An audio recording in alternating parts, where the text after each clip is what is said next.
Hello everyone and welcome back to my playthrough of the Great Ace Attorney Chronicles. So we're going to continue from where we left off here. So let's continue, let's see what's going on here. We're going to be on the investigation, Twisted Karma on his last bow.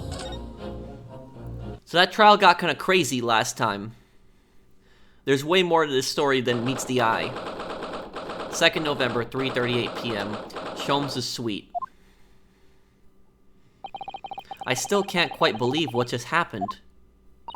I know. I inquired with the bailiff after the court session was adjourned. And it seems Mr. Vigil was taken to the hospital to recover.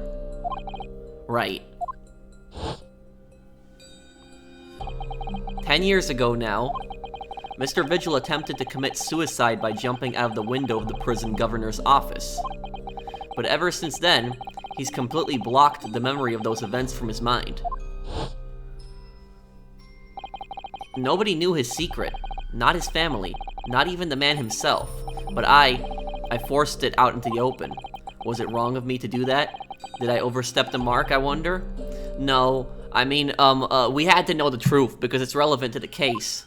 I mean, it's bad what happened to him, but we have to know the truth. Runo. Oh, Iris? You were miles away. Anyway, I've brewed a fresh pot of soothing tea for you.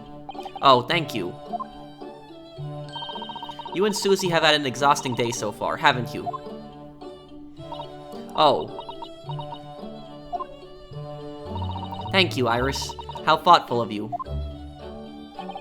Do you happen to know where Mr. Sholmes is? When we came out of the courtroom back into the defendant's antechamber, he disappeared. Oh, no. I don't know. He just suddenly sprang to his feet and left. All he said was, I must leave. I wonder if he's pursuing the mystery of Inspector Gregson's death. Well, you know what Hurley's always saying, don't you? There are mysteries in this world that should perhaps never be solved. For the construction of a solution comes only at the expense of the destruction of something else. What does that mean? He knows very well that when you open someone else's old wounds, you often open your own too. But he just can't take his own advice and leave well alone. Solving mysteries is too important to him. That's so true. But that's what I like about Hurley, after all. I suppose that's the lot of a great detective in some ways. So then, let's have tea, and then I'll give you a hand. Oh, do you have time, Iris? Yes, I finished this month's manuscript at last, with barely a day to spare before the deadline. Oh, I'm so looking forward to it. A brand new story to read in the adventure of Herlock Sholmes. You know, I always hide Hurley's violin in the days before I have a deadline. You do? Poor Mr. Sholmes. I'm sure that's very wise, Iris. How sensible of you. Now then, my dear fellows, let's make a plan of action before we continue our investigation. This morning's trial. So, how did it go in court this morning? Well, we still don't know the truth about what really happened, but one thing is increasingly clear. Lord Van Zeeks definitely didn't do it. Oh, goody. Yes, that's right. We managed to uncover several new facts as well. Oh, really? And there was another development, too. Kazuma. Yes, it's quite clear now that Kazuma-sama is not himself. The way he's acting, it's almost as if he's possessed. I know. I mean, at the end of the proceedings earlier, he was like a bloodhound the way he was chasing down Mr. Vigil's forgotten past. He's not normally so mercilessly, persistent. That's because he wants to know what happened to his father. What's going on in his head, I wonder? I really need to sit down with Kazuma and try to understand what he's going through. The Reaper's innocence. If Gregson was really murdered the day before his body was discovered, then Lord Van Zeeks has to be innocent, you see. What? The day before? Well, that should be easy enough to work out, just by examining the corpse, surely. Yes, you would expect so, but curiously, no time of death was included in the autopsy report. That is curious. There are still unanswered questions about Lord Van Zeeks, though, aren't there? Do you mean... I mean, what was he doing there on Fresno Street that day in the first place? We should go talk to Lord Van Zeeks, because he should really tell us what he was doing there so we can have a better chance of defending him. Well, according to the man's testimony, he said he was investigating. Yep, he was investigating Inspector Gregson, but he didn't go into details on it. And it turns out that little room was actually the inspector's secret office. Oh, that sounds like it has all the makings of a wonderfully devilish plot. But then, why was that notice board in there covered in all those particular papers? Papers about cases with a link to the Reaper. I'm starting to get a bad feeling about all this. Oh dear, that sounds more like something horribly devilish. So Gregson has been following all the people that have been murdered after Lord Van Zeek's trial, so that there's a serial killer out there called the Reaper, who is targeting people after the trials. That's not the Lord Van Zeeks we're talking about. Somebody else is doing it, but apparently whoever Lord Van Zeeks prosecutes, even if they're found not guilty, they die in mysterious circumstances. Only 3 people haven't died so far, and those 3 people are Natsume because he left to Japan, Hairbrain because he went back to Germany, and also Gina. But maybe it's because Gina's a police officer. Maybe the Reaper doesn't target police officers. I don't know. We're gonna have to see. We must start by looking into Inspector Gregson's movements of late.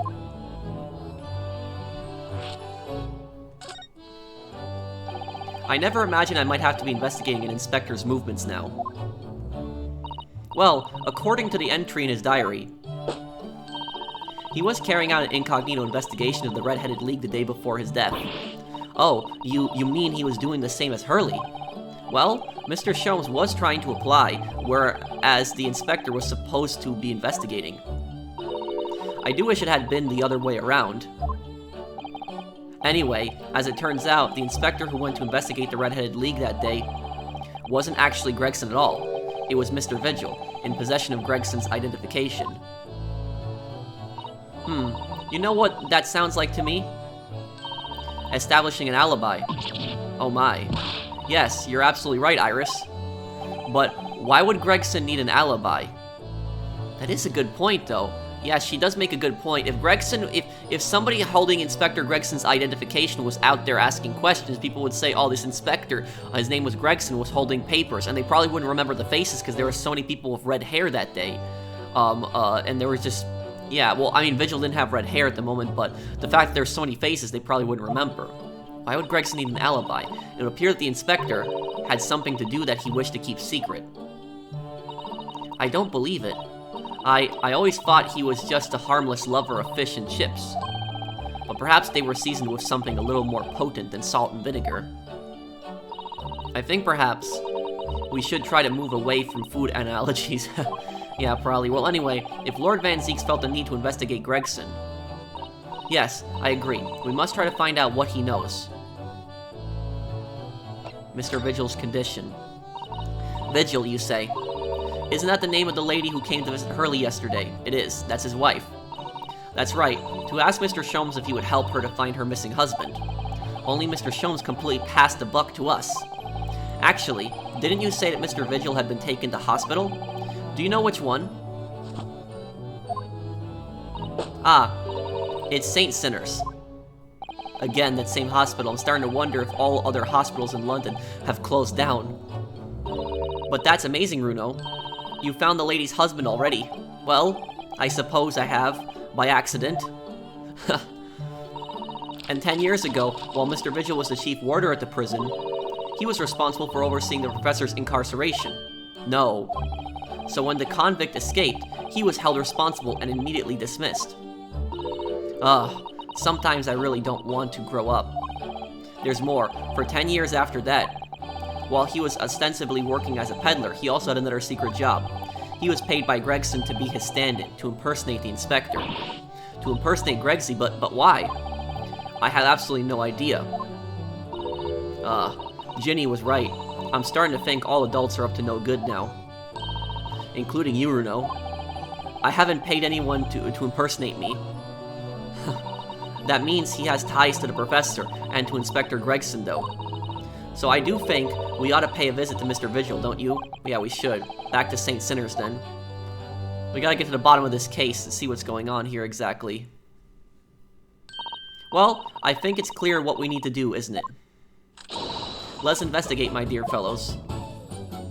Oh, Irish. You're even more enthusiastic than usual today. If anyone has anything to hide, my special Wilson shooting iron will soon set them straight. That water pistol? It's stuffed full of piping hot extra special blend of mine, and I'm quite sure it will be very effective. I better be careful not to hide anything. Well, feels a little strange that Mr. Sholmes is nowhere to be seen, but still. Let's go and see what we can find out. Yes.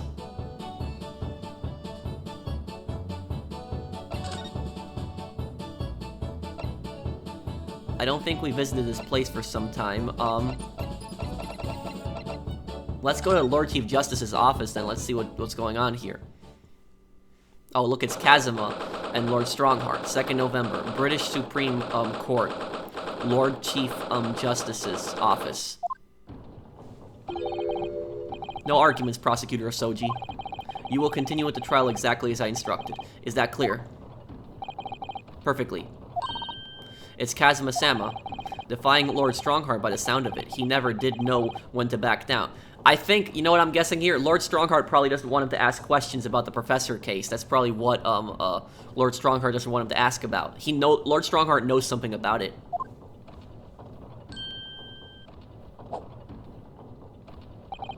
On your way out, on your way now, Asoji, my lord.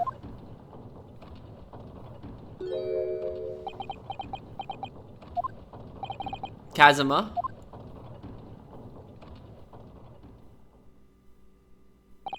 He left without saying a word.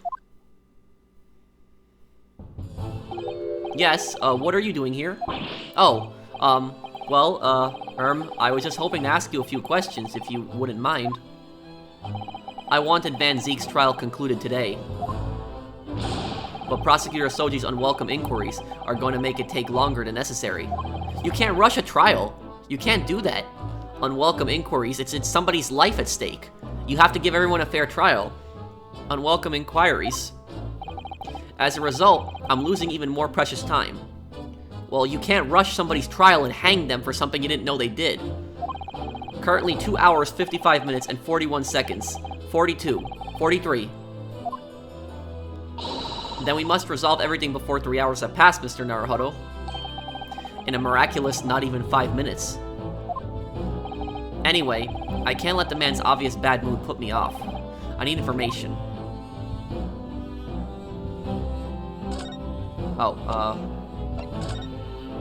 The Reaper. Does Prosecutor Asoji believe that Lord Van Zeeks is the Reaper? I wouldn't know. It was 10 years ago, in that fateful close trial, that Lord Van Zeeks made a name for himself among the judiciary. But the next trial he fought, he lost. It meant the ringleader of a criminal organization was acquitted, thanks to all the jurors being under duress. But that's awful. Duress means that they're, duress means that somebody's in a very stressful situation. It's, it can also mean that somebody's being intimidated, somebody's being scared. So, like, you know, duress could be, like, an example of, like, you know, holding, like, a police holding somebody in an interrogation room for hours. So they could keep somebody for hours and hours and hours when they can't really do that, and then eventually, like, pressuring somebody to confess to something they didn't do. So that's what duress is, basically. But that's awful. The man's freedom was short-lived. He lasted just 3 days. Yes, let me see. He died in a rock slide at his place of work, I believe. Correct. That was the inauguration of the Reaper of the Bailey. And people believe Lord Van Zeeks was responsible. He was brought to trial himself, but it was shown to have been an accident. So he must have had a solid alibi then. Nevertheless, we're talking about alibis again. The mysterious deaths continued. In total, 16 persons perished in unusual circumstances, ostensibly at the hand of the Reaper. I really hope that Gregson wasn't the Reaper. But Gregson doesn't seem like somebody that could be the Reaper. That's a long run of coincidences. Well, the Reaper's true identity may well be revealed by this trial. And the impact that revelation would have on the British public cannot be understated. Is that why it's a closed trial? Precisely.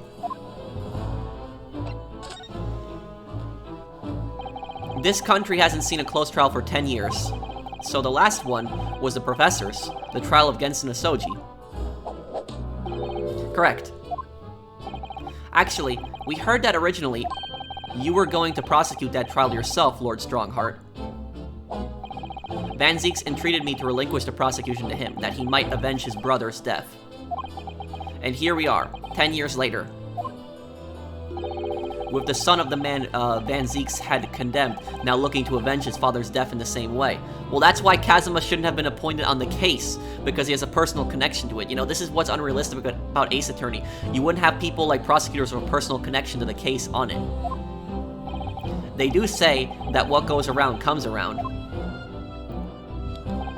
However, it would seem that the new young prosecutor is harboring some ulterior motive as well. Kazuma is. I like my organization to run smoothly in the exact manner that I prescribe. As with the giant clock in here, I won't tolerate a single cog being out of step with the others. So that's what all those gears are about in here. If the young man refuses to mesh with the other parts of my great machine, I will be forced to take steps. What? What do you mean? Not something with which you need to concern yourself. In any case, all your questions will be answered tomorrow.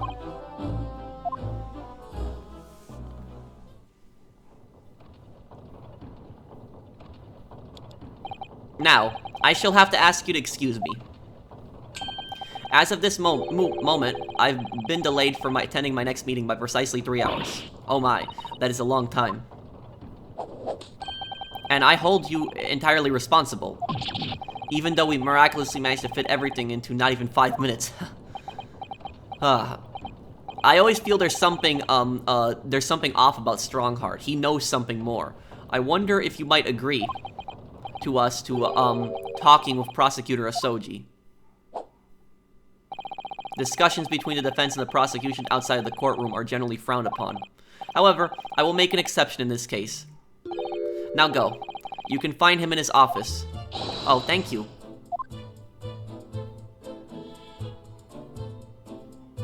Let's go see him at once, Mr. Naruhodo. Wonder what Kazuma's office looks like. Kazuma's my best friend in the world, but I'm really not at all sure I know how to talk to him at the moment.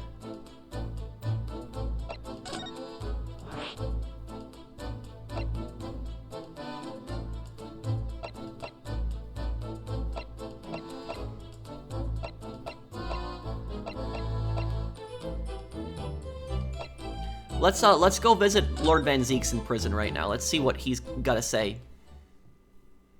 2nd November. Local prison. Cell 1. Lord Van Zeeks is reading, look. He doesn't seem like he wants visitors, does he? But he must have noticed that we're here, surely.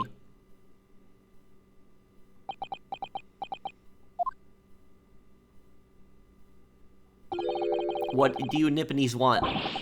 That's no way to greet the lawyer who's trying his hardest to prove your innocence, is it? Exactly.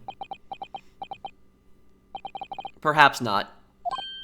Did he actually apologize? I apologize. Wow, I predicted it. So what can I do for you, Mr. Naruhodo? Lord Van Zeeks, speaking earnestly. Oh, the fog will lift over London the first time in months tomorrow. This does feel very strange. I must say, I was impressed. Oh, well, thank you. Not by you, by your fellow Nipponese, your prosecutor friend. Oh, I see. Yes. It's sardonic, don't you think? For a man such as me, so loathing of the Nipponese, to be entirely at the mercy of the two of you. I suppose. It's retribution for having played the part of the Reaper all these years. Played the part?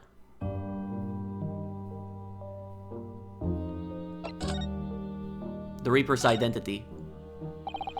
You once told me that you gladly allowed people to believe you were the Reaper, because it helped reduce the amount of serious crime that took place in London. If keeping quiet and playing the part benefits the cause, a cause I myself I am committed to pursuing, then why would I choose to say anything? But the henchman of a criminal killed by the Reaper attacked you only the other day. And that was the most recent of many attempts on your life, wasn't it? Someone is clearly profiting from your silence about all this. Someone is using you. Believe me, ever since the Reaper first appeared, I've been doing my utmost to expose him. Or rather, expose the organization. Organization? Ah, it's a whole organization? It's inconceivable that all those accidents were orchestrated by one man. That is a good point. No, the Reaper always appears to have very accurate information about the accused in each case, which can only mean that somebody at Scotland Yard is involved. And he suspected Gregson? Someone at... You can't mean. It's taken me many years, but I finally identified the central figure in this Reaper organization. Tobias Gregson. Gregson? No. No! Gregson, the Reaper? Gregson's secret. So, the reason you were investigating Inspector Gregson is because you intended to expose him as the Reaper. As I said, the Reaper of the Bailey is no single person. It's a highly secret organization with close ties to Scotland Yard. But there's no doubt that Gregson was a key member of that organization. I don't believe it. Are you saying that he was behind all those awful criminals meeting there? Gregson didn't do the dirty work himself. Oh? He was the tactician. His job was to covertly investigate the marks and plot their assassinations. Yeah, Gregson doesn't seem like the guy that would be pulling the trigger. In order to do that without arousing suspicion, he regularly needed a firm alibi. Which is where Mr. Vigil came in, posing as the inspector. Vigil knows nothing of the Reaper. But the room he rents on Fresno Street was almost certainly the headquarters of the operation. Gregson would have met the assassin there for briefings. So we don't actually know who carried out the killings then. Actually, I do have a name. You what? Well, if you can name the man, you have the true identity of the Reaper already then. Or, if I can name the woman. Oh. She's a young woman by the name of Asa Shin. Wait, that was, Ace Shin, that was... Wait a second. That was the alias of... Well, that's... Giselle Brett was an alias. That was her real name. Wait, what? Shin? Miss Asa Shin. The true name of a terrifying killer I know only too well. She came to Japan posing as a visiting student and murdered Dr. John H. Wilson. Then just when it seemed that diplomatic protection would help her escape Japan and conviction, the mysterious woman was herself murdered in a small summer beach hut. And that woman was actually the Reaper of the Bailey? Mr. Naruhodo, this perhaps isn't the place to discuss. No, of course not. We can't mention it here. The fact that she killed Dr. John H. Wilson, because Iris doesn't know, and it's very likely that that man was her father. Shin, I should let father know at once. Yes, I agree. Prosecutor Asoji. Kazuma, isn't it? Kazuma Asoji. You say he's a friend of yours. My best friend. He's the whole reason I got to come to Britain. It was all on his merits. I have nothing but respect for him. Yes, I understand that only the very best students are selected for such opportunities. And I had a fine demonstration of how sharp he is in the proceedings earlier today. He missed nothing.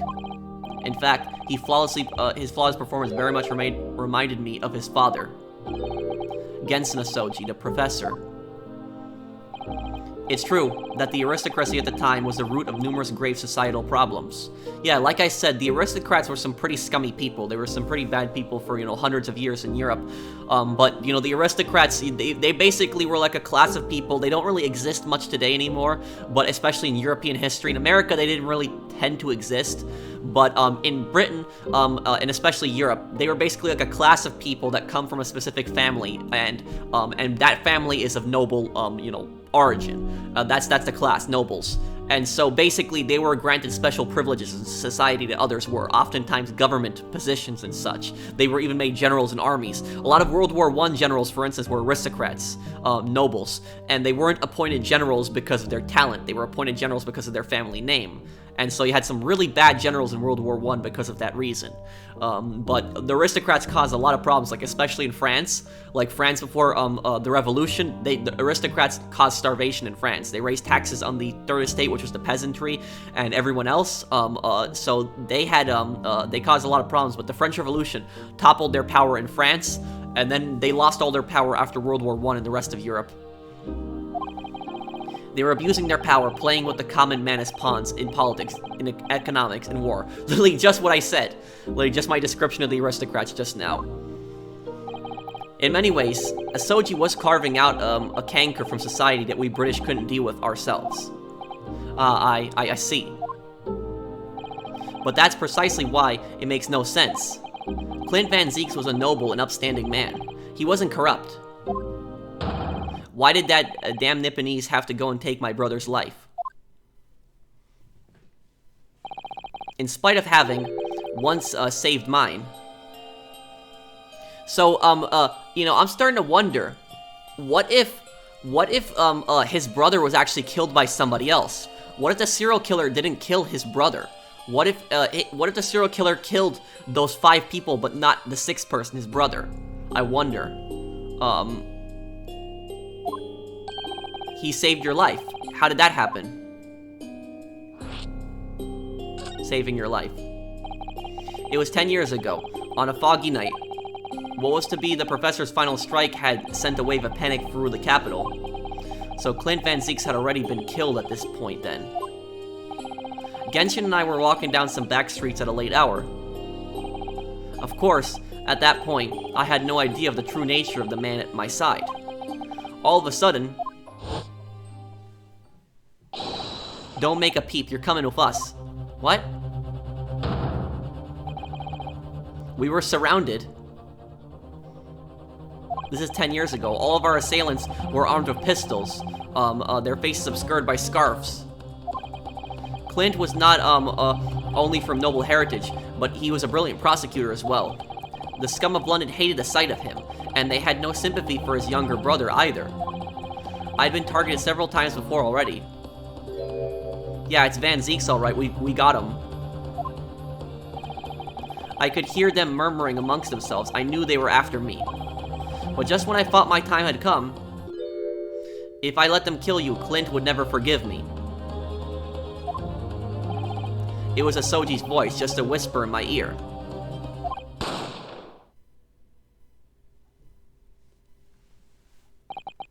After that, I don't remember exactly what happened.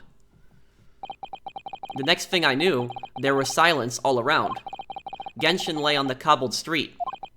Blood was seeping from his left hand. He'd shielded me.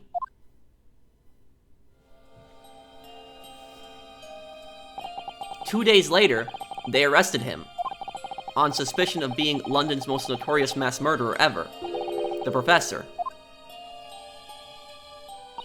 How awful for you. All at once, I lost the brother I revered, and the foreign friend I held in such high regard. But the thing is, though, did he really do it? That's what I'm curious about. Was Genshin really the serial killer? Or was he framed? I'm starting to think that he's framed, because everything that I hear about the guy is good. Like, everybody says good things about him. But then somehow he's the serial killer. Something doesn't add up here.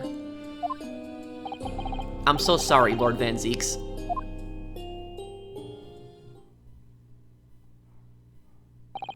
That's the end of my miserable tale. I never thought I'd recount it to anyone. Well, thank you for confiding in me. the Professor, the Reaper, and Inspector Gregson. I wonder just how intimately related they all are. I still can't quite believe that Gregson was essentially the Reaper, giving assassination orders to Giselle Brett? Mr. Naruhodo, let's go and inform my father. I'm sure our government will want to hear about this new information. Oh, that means I get to meet your daddy, Susie. Hooray. Yes, alright. Let's head back to the Great Waterloo Hotel, then. Is there anything I can present him with here? What's that? Ah, just something I was hoping to ask your opinion about, that's all. It's a serious crime for the defense to attempt to extract information from the prosecution by illegal means. I think we have more of a defense and client relationship now, don't we?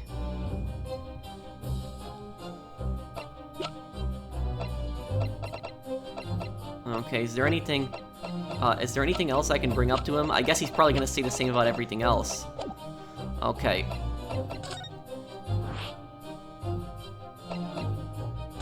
Let's go to the Waterloo Hotel, then.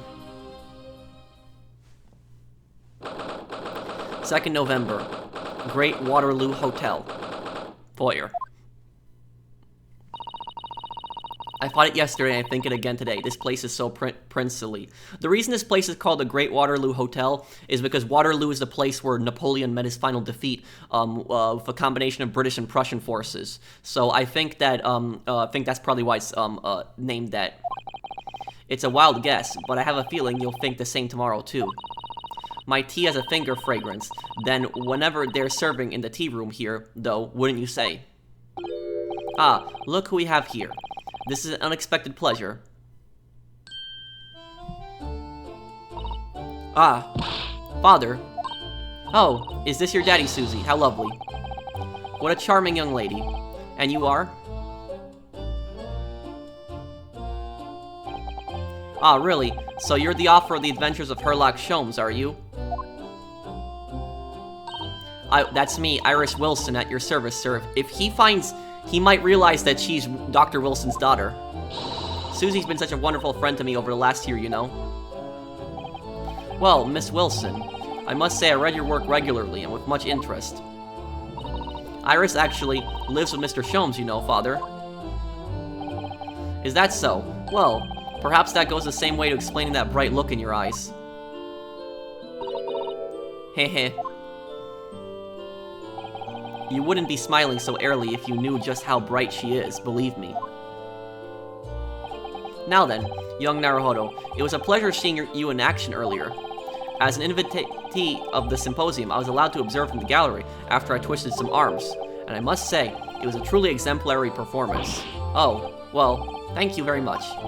Although I'm fairly sure you omitted by Kazuma on the end there. No, please don't misunderstand. It was you who impressed me, really. You didn't miss a step against the Soji, and we all know how capable he is. Really, to have matured into such a fine defense lawyer in less than a year is quite extraordinary. It's very kind of you to say so, and really nice to hear. What I saw in court today confirmed what I'd been hoping for. The favor I mentioned yesterday, Naruhodo, I trust you haven't forgotten. Oh, no, you did mention something, didn't you? But first, we have something to report, Father. Of course. Shall we take tea while we discuss matters further? I wonder where Judge Jigoku has got to.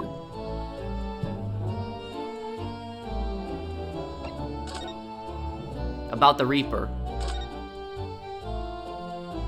Father, do you know about the so-called Reaper of the Bailey? I've heard rumors. Some members of the judiciary explained it all to me yesterday. Of course, when I was a visiting student here in London, the Reaper was yet to emerge. Right. He didn't appear until after that case when the visiting students had already returned home. Lord Van Zeeks, who was in the dock today. That was Barrick, the younger brother of Clint Van Zeeks, I believe. That's right. And he's known throughout London as the Reaper, as you've heard. But the truth is, it wasn't him behind all those mysterious deaths. It was somebody else. I see. So what you're saying is, there's been a professional killer at work here. Professional killer. Oh, that is a very awkward term, right there. Exactly. Someone by the name of, Asa Shin, in fact. I beg your pardon? Did you say Asa Shin? You mean that Giselle Brett woman who was responsible for killing my great friend? Oh no. A friend of yours was killed? Professor Mikotoba, I think perhaps we shouldn't discuss this right now. Because the friend the professor is talking about is Dr. John H. Wilson. And that's not something we want Iris to find out about. Not like this, anyway. Yeah. Dr. Wilson's death. I've just remembered something. Biscuits. This hotel has the most delicious looking biscuits. That was rather out of the blue. She's trying to change the subject. She's doing this deliberately. I think I'll go and see if I can purchase some. I wonder, would you like to come too, Iris? Oh yes. You just try to leave me behind. I can't believe Iris fell for that. Iris is very smart, and I can't believe she didn't see right through that. So that young girl is called Iris Wilson, is she? Yes, that's right. And she's the author of all those adventure stories starring the great Detective Sholmes. But the name of the credited author isn't Iris, is it? It's Dr. John H. Wilson. Yes, I know. That's the name of her father, you see. Her father. Dr. John H. Wilson. I was deeply indebted to the man for all the kindness he showed me during my time in London. That's why I was keen to reciprocate and invite him to the Imperial Humane University 4 years ago. But he was murdered last year by Giselle Brett. Why? Why would the hand of the Reaper stretch all the way to Japan? Iris knows nothing about that case, but it seems very likely that the victim, Dr. Wilson, was her father. Well, I can't say that we ever spoke about his family, so I don't know if he had a daughter or not, but I think I can say with some certainty that he was never the great detective's partner. So it could have been another Dr. Wilson, you think? Well, John and Wilson are both common names after all. Still, it's probably best not to mention this to the young lady until we can be sure. That's what we thought, yes. We're back with cinnamon biscuits. Oh, they smell delicious, Iris. I think cinnamon will go very well with the tea they serve here. Don't you, Susie? Yes, I'm sure you're right, Iris. Judge Jigoku. I haven't seen Judge Jigoku for a while, have you? Guilty, ha ha ha ha ha. But that's guilty is still ringing in my ears. No, now you mention it, I haven't seen him since this morning either. I suppose since the symposium's opening was postponed, he'll have gone to explore the Great Exhibition. That reminds me of something you mentioned yesterday. About Judge Jigoku having once been in the dock himself? Ah, yes. It was all tied up with that accursed trial. The close trial of Kazuma's father. Shishiro was trying to mitigate Genshin's guilt, so he took to the stand to testify. But he got a little carried away and actually managed to break the witness stand. Oh my. He also said some contemptuous words about the British Empire for which he was charged. Oh dear. Although it's worryingly easy to imagine him doing that. Well, it was all right in the end. He was acquitted and we returned home to Japan together. Thank goodness. Ah yes, talking of Shishiro. I have a copy of the photograph we all took together here yesterday, please. Oh, what a lovely picture. It certainly seems to shout, we arrived in Britain. Photograph taken in the foyer of the Great Waterloo Hotel on the morning of Professor Mikotoba and Judge Jigoku's arrival in London for the symposium. But how's this evidence? This picture has to be important. None of us had any idea what was coming when we took that, did we? No, that's so true. The favor. So, you mentioned a favor that you'd, like to ask me. Well, this fateful trial that you're fighting. One way or another, it will be over before long. And when it is, I'd like you to accompany me back to Japan. You want me to do what? Father, what's the meaning of this? Now, Susato, you should understand. You've seen how our courts work firsthand. Japan's judicial system is in its infancy, especially when it comes to defense. Oh, you mean the Supreme Court of Judicature is in desperate need of a good defense lawyer. As soon as possible, really quite urgently, in fact. But I've not even been in London a year yet. I've read all of Susato's reports. I'm well aware of your extraordinary talents.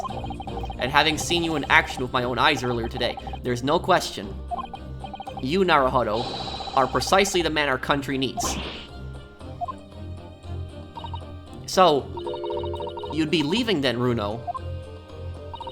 But then, what am I supposed to do, Father? You came here to serve as Asoji's judicial assistant. Oh yes, she's supposed to be Kazuma's assistant. Our government is still in the process of deciding how best to deal with his situation, though. You've always chosen your own path, Susato, and I trust your judgment. In this matter also. Father, please, the pair of you, don't look so downcast. It's merely a suggestion, you understand, a hope, if I'm honest, but I won't force you. All I ask is that you consider it, and come to a decision by the time this trial concludes. Yes, alright. You won't leave, will you, Runo? I feel so bad for Iris right now. The thought hadn't even crossed my mind. Up until now, I've been trying to do what I believe to be Kazuma's will.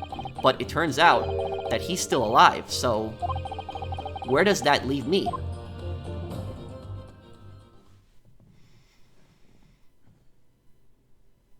Well, if you'll excuse me now. I need to telegram government ministers and the Japanese police with this information about Asa Shin. Of course, Father. Thank you.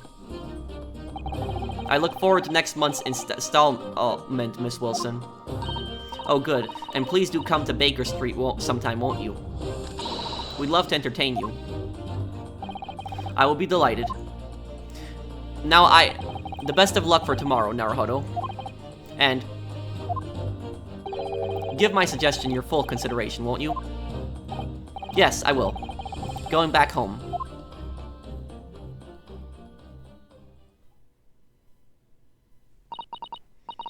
You know, Kazuma-sama has always meant a great deal to my father. I'm sure he'd love the chance to meet with him and talk to him about all of this. Yes, no doubt.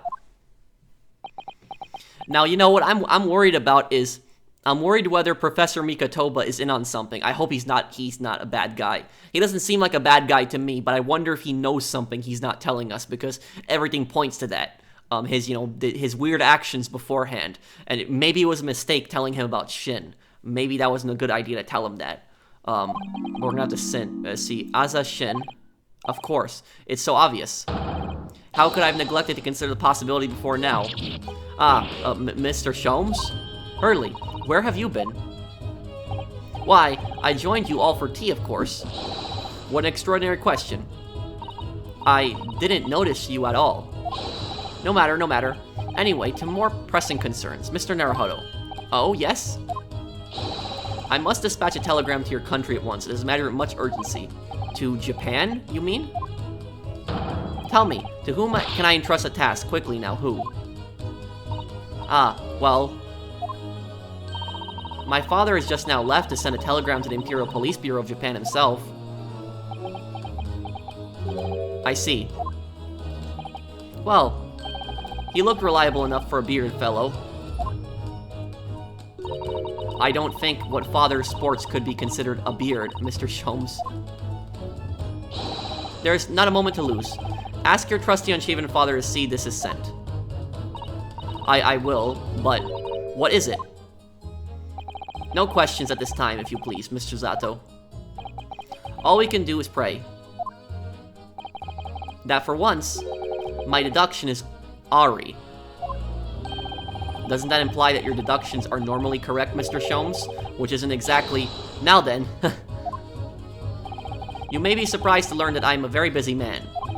I certainly have no time to hide behind CTs and eavesdrop on other people's conversations. So that's what joining us for tea meant. I leave the sending of this in your hands then, my dear fellows. Ah, wait a minute. Mr. Sholmes. He just sort of ran off, didn't he? At quite a pace. And left the unpaid bill for his tea behind too, of course he did. I must catch up with Father at the telegram office. At once. Oh, we don't get to look at that notice. And I'll run and call us a cab. Straight away. And there was me thinking everyone would be clamoring to pay Mr. Sholmes' bill.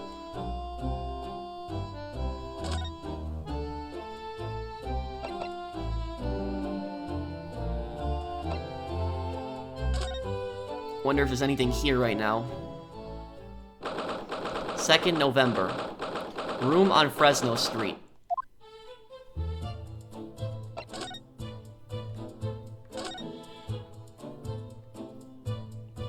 Don't really have anything new here. All this stuff we've looked at before.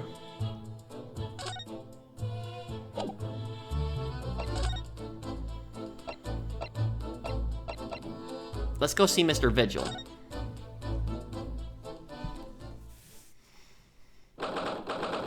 Second November. St. Sinners. Hospital. Ward 3. This is the ward where Mr. Vigil was brought, apparently. To be frank, I'm a little worried about seeing him again. Oh, there he is. Ah, the lawyer. Hello again. Are you feeling better now, Mr. Vigil? Yes, thank you. Somewhat better. I'm so sorry to have caused you to... I mean, it was because of me. If I hadn't exposed your secret and forced you to remember things you obviously tried to forget. The prosecutor was here until a few moments ago, too. You just missed him. Oh, Kazuma beat us to it. He said much the same as you. He was very apologetic. But the truth is, I brought all this upon myself. Please don't think like that. Keeping it from Evie, my wife, all these years. I've carried such a sense of guilt. But that's not the worst of it. Over time, I obviously came to deceive myself as well. You mean about your dismissal? Looking back now, I'm beginning to think that perhaps Inspector Gregson didn't stumble across me by accident at all. I mean, he compensated me so generously for acting as a stand-in. He was clearly concerned for my well-being and doing what he could to help. So perhaps Gregson knew exactly what had become of Mr. Vigil all along then. I'm sure this just deserts for 10 years of lies and deception, but... It wasn't me that helped the Professor escape 10 years ago. It wasn't me. I swear it. I swear it's true. Oh, Mr. Vigil. I'm sure you'd rather not dredge up even more from your past at this time, but... If possible, could you tell us exactly what really happened? I want to. I need to get all this off my chest. I just want someone to tell me what I should have done.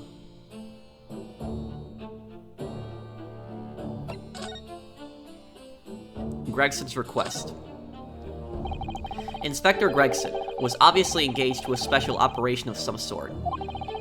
He was investigating something that even Scotland Yard couldn't know about. Details of the Reaper's marks, yes. It was when he had to carry out those investigations that I would take his identification and impersonate him. He would pretend to be the inspector and carry out investigations on his behalf. Oh no, never. A common street peddler couldn't possibly carry out a proper police investigation. All I would do is go to the specified location and make a little hoo-ha. Just something to leave an impression, so everyone there would think a detective called Gregson was here. So, that's what you were doing on the day prior to the incident. Yes, he asked me to make an appearance at the park on Lime Street for the Red-Headed League event. So as usual, I flashed the inspector's identification around and was very vocal about my presence. But then you were taken prisoner by those red-headed fraudsters. Yes. So you would always make a point of showing Gregson's identification and generally being loud. That's what the inspector asked me to do, yes. Well, that's one way of becoming a legendary detective, I suppose. Not a good one, though. And as you know, I suffered this bruising around my neck at their hands. But the following day, they kept their word and released me, without returning the inspector's identification to you, however. We had arranged to meet in the Fresno Street room at 5 that day so I could report back to the inspector. But at the agreed time, that's when I heard the gunshot. The prison escape. It was at midnight on the 17th of June 10 years ago. That was the time scheduled for the execution. But the professor's execution never actually took place, did it? Or rather, the execution itself must have been used to effect the plan of escape. I hardly dare to imagine what a chilling plan it was. Barclay was renowned for being the highest security prison in the country. Everything that went in or out of the place was searched multiple times. But there was one notable exception. Or rather, one notable loophole. Something that was never questioned. I have a feeling I know what that loophole was now. The coffins into which the bodies of the executed convicts were placed, correct? Yes, the coffins were never searched. Once the coroner had confirmed the death of a condemned convict, the body was taken in its coffin for immediate burial in Lowgate Cemetery just behind the prison. So the coroner said that he was dead when he wasn't, and he was still alive in the coffin, taken to the cemetery, and then he burst out of the coffin in the cemetery. But why was he not dead, though? The chief warder first had to sign the necessary papers. And after that, no member of the staff was permitted to touch the coffin containing the body again. When executions took place, only the executioner and the coroner were permitted inside the chamber. I would wait in the adjacent room for word that the condemned convict was dead. On that occasion, once I had that confirmation, I went to the mortuary to find a lone coffin as usual. The procedure was that I would sign the paperwork having checked the coffin, then nail it shut. But for some reason that day, the coffin was already nailed shut. No. I didn't think anything of it at the time. I assumed that my deputy must have checked the coffin and nailed it shut before I arrived.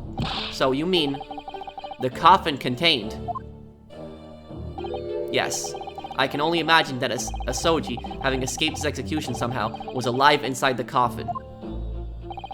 The coffin was then taken out through the main gates and deposed in Lowgate Cemetery. Presumably there wouldn't have been enough air inside to breathe for long. So in the early hours following the burial, someone dug up the coffin again to set Genshin free. But in the end, he was fatally shot in the graveyard anyway. What on earth really happened in Lowgate Cemetery that night, I wonder? I'm afraid I really don't know. All I can say with certainty are two things. Asoji couldn't possibly escape that way without help from somebody working in the prison, exactly. I'm starting to think the chief warden at the prison might be responsible. And that somebody was not me. The convict Asoji. Obviously, you knew the man then. The professor, I mean. Gensen Asoji. Yes, I remember him well, in fact. Would you mind telling us what you know? Well, having been condemned to death, as he was, any contact I had with the man was short, obviously. After that trial, which was carried out behind closed doors, attended only by elite members of the judiciary, they called for his execution to be carried out at the earliest possible opportunity. The outcome of the trial was set from the beginning, wasn't it? It was a time of delicate diplomacy, when Britain and Japan were in the process of signing an important treaty. That meant that this potentially destabilizing case had to be dealt with swiftly and discreetly. The man had less than a week in total. As I was the chief warder, I oversaw his short stay in the cells until his final hour. I remember being struck deeply by his noble character and incredible resilience. What do you mean, exactly? He was a killer of many men, but he was always quiet and polite. He was a gentleman, and a man of intellect.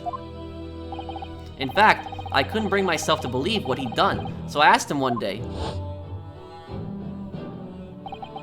"Those 5 members of the aristocracy whose lives were taken, were you really responsible?" "I'm guilty of the unforgivable crime of ending another human's life, yes." The following day, the closed trial took place, and the verdict was no surprise. Guilty. That night, when he was brought back to his cell, I saw something. Something unusual. Something unusual? What? The last will and testament of Gensen Asoji. Soji's will. As I said, it was on the night following his trial, after he'd been found guilty. And notice what Asoji said. He said, "I'm guilty of ending another man's life." But he didn't specifically say those 5 people, so it was 5, not 6. But he didn't specifically say if he was guilty of that. I was doing the rounds of the cells, and when I looked into Asoji's, I noticed that he seemed to have a sheet of paper in his hand. Ah, his last will and testament then, presumably. As soon as he noticed me, he hurriedly shoved it behind his back. But why did you find that so unusual? Isn't it normal for a man to pen a will when he knows his death is nigh? Yes, that's true, but there were special conditions to Asoji's incarceration, you see. What sort of conditions? Well, even though he was held in a cell designed for condemned inmates, he was allowed to keep his personal effects with him, with one exception. Really, he was allowed his things. That is unusual, certainly. Of course, he'd been convicted of killing 5 members of the aristocracy. But at the same time, he was a guest in our country from the Empire of Japan. The powers that be were determined that his final days shouldn't be needlessly uncomfortable. And what was the exception you mentioned to the personal effects he was allowed? Not allowed to have a pen, probably, because he could actually stab somebody with a pen. That might be it, or a pencil. That's the point. He wasn't permitted to have writing materials. Exactly. But he had them for some reason. So that's why he wasn't allowed to, because he could stab somebody. Now, a lot of people think, like, oh, you can't get stabbed by a pen or something like that. If somebody really rams a pen really hard, you can get stabbed with that, and that can even be fatal. So, like, just know that pencils and pens, those are also dangerous things to have in a prison. So, you know, for prisoners. Prisoners will make weapons out of anything that they can find. They will sharpen small things. They will even sharpen a small piece of rock that they find, and they'll try to stab somebody with it. So prisoners will use anything to make a weapon. So that's why they're generally not allowed stuff like that. Specifically, no pens or paper. Well, paper, I don't know, but pens. That's right there. So like I said. So he was prevented from leaving any written record of what happened to him. Yes, that was the long and short of it. I have no idea where he obtained the paper. Any writing materials would have been confiscated from him upon his incarceration. As I said, he hid the paper behind his back, and then he pleaded with me. What did you just hide behind your back? Please, turn a blind eye. This is my lifeline. But you know it's against the rules. You're the only person who's seen. If you just agree to keep quiet. Alright then. But what's on that paper? A last will and testament. This will is the only weapon I have left now.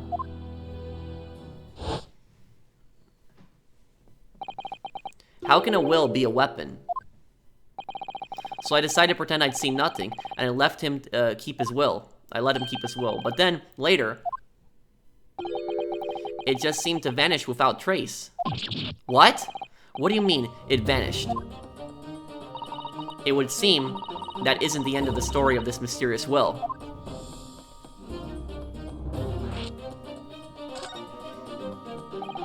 I was the only person who saw Soji's will, but somehow it disappeared. It was after Soji's execution,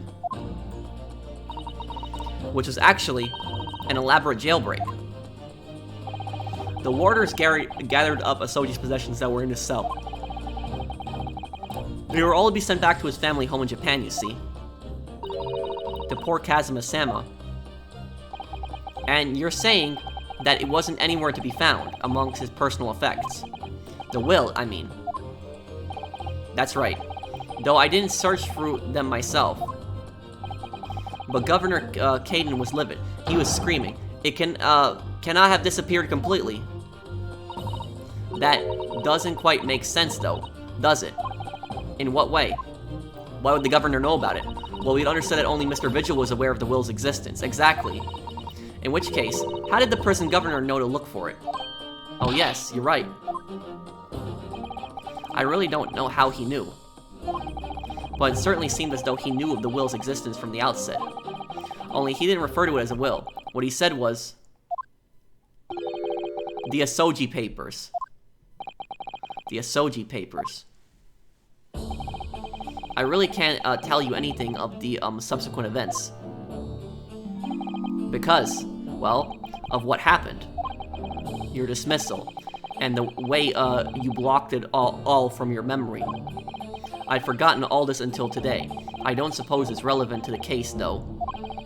Well, anyway, thank you very much for sharing it with us, Mr. Vigil. We're very grateful.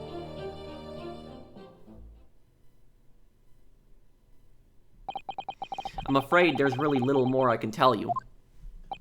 My wife Evie will be here shortly, so I do hope I don't appear rude, but... No, not at all. Thank you again. But what will become of you now? Well, impersonating a police officer is a criminal offense, of course. I imagine that once I'm fully recovered, I shall be arrested. I'm so sorry. Don't be, please. This was all my own doing. I always knew that this day would come. Well, I wish you well. Goodbye, Mr. Vigil. Yeah, I'm convinced he has nothing to do with this. Let's go. Before you go, there's just one thing. Yes? What is it? The Asoji Papers. I'd be very grateful if you'd make no mention of the things I told you about them. Presumably for some good reason. It's my understanding that their very existence is a closely guarded secret. If it became known that I'd remembered, well, it could be rather troublesome, I think. It means he's probably saying that they'd try to kill me if I knew about if they found out I knew about the papers. I understand. What was on those papers that were so important? Some sort of will that Gensen Shoji penned just before his death, which the man himself claimed was his last weapon. I wonder, perhaps it had something to do with his plan to escape. If there's anyone who might know more about a document Kazuma's father left behind, it will be Mr. Vigil's governor. Then we know precisely where we must go, back to Barclay Prison.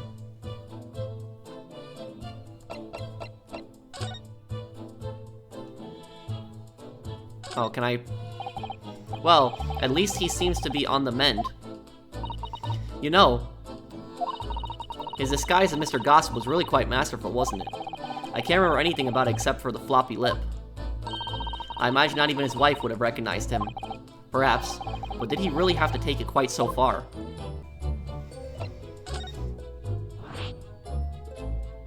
Let's go see, Kazuma right now. So Kazuma is occupying, Lord Van Zeke's office. 2nd November, Prosecutor's Office. So, this is the office of Prosecutor Osoji now, is it? Kazuma-sama is doing so well for himself. Even though he's always forced to kneel on the floor Japanese style in that dark corner. It's his habit to sit Saija style whenever he's working. Oh, there he is.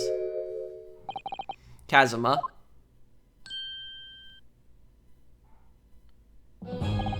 I thought it wouldn't be long before you paid me a visit, Ryunosuke.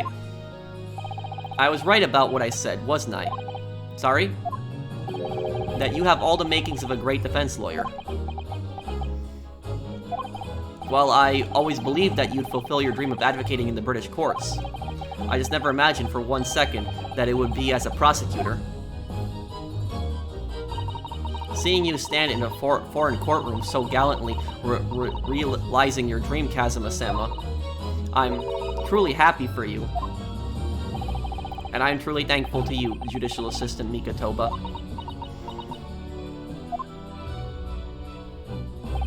Ryunosuke, I always thought it would be fun for you and I to shake up the British legal system a little together. This isn't quite how I envisioned it, but I suppose it's just another twist of fate. I've learned a lot of things during my time in London. About how Sasato-san's father was himself a visiting student here once along with Judge Igoku. And about what happened with your father. Then you'll have no difficulty understanding why I had no choice, why I had to find a way to get to Britain as a visiting student myself. I want to hear it from you, Kazuma. As you wish, Ryunosuke Naruhodo.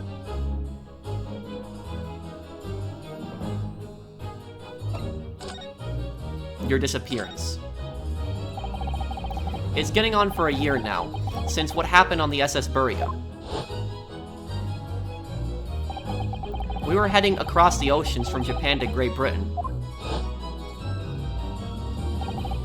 when a bizarre series of coincidences led to those tragic events. I thought I'd lost my best friend forever. I must have been unconscious for a long time. When I awoke, I was lying on a bed. It was a narrow little room. There was a posy of flowers by the pillow. It took me a little while to realize that I was in the cabin of a ship. I slipped out of the room and headed up onto the deck. Were you already suffering from amnesia at that point? Yes. I didn't know what had happened or where I was. There was just this voice in my head. You have something you have to do, something no one else can know about. Go to Great Britain, your task awaits you there. It was a calling I couldn't ignore. It compelled me relentlessly.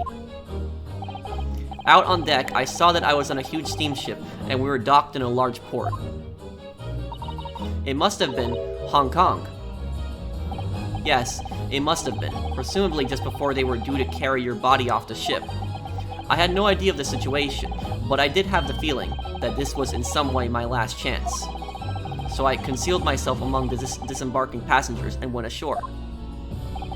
Then I disappeared into the crowded streets of that foreign port city, so I could plan my onward journey to Great Britain. Your journey to Britain. Just under a year ago, with all my past memories lost to me, I was left behind in Hong Kong. Everything was foreign to me. The sights, the sounds, the smells. My head reeled. I was truly at a loss. I realized now that I'd escape as a dead man, with nothing but the clothes on my back. No money, of course. Oh, how terrifying for you.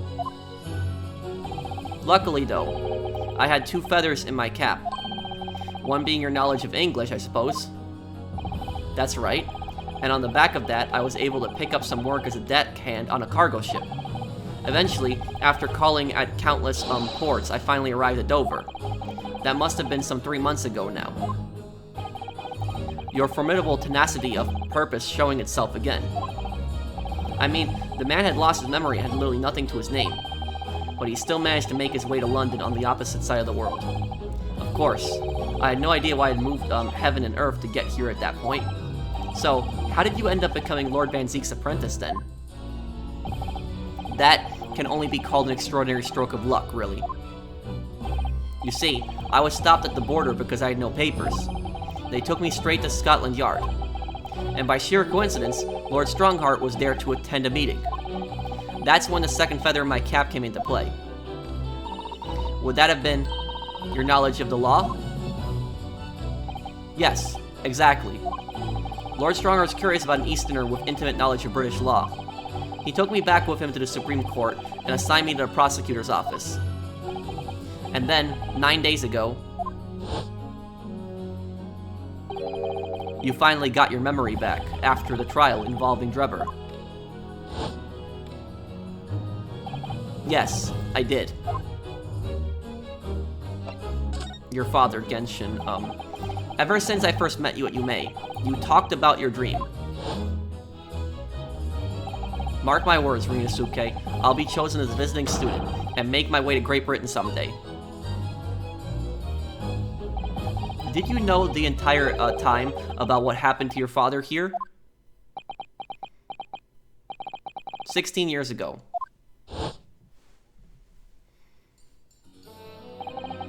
When my father left on that exciting trip to Great Britain, I was just a boy. We took a photograph together the day before his departure. It's my last memory of him. But what I remember most about my father is his unswerving sense of justice.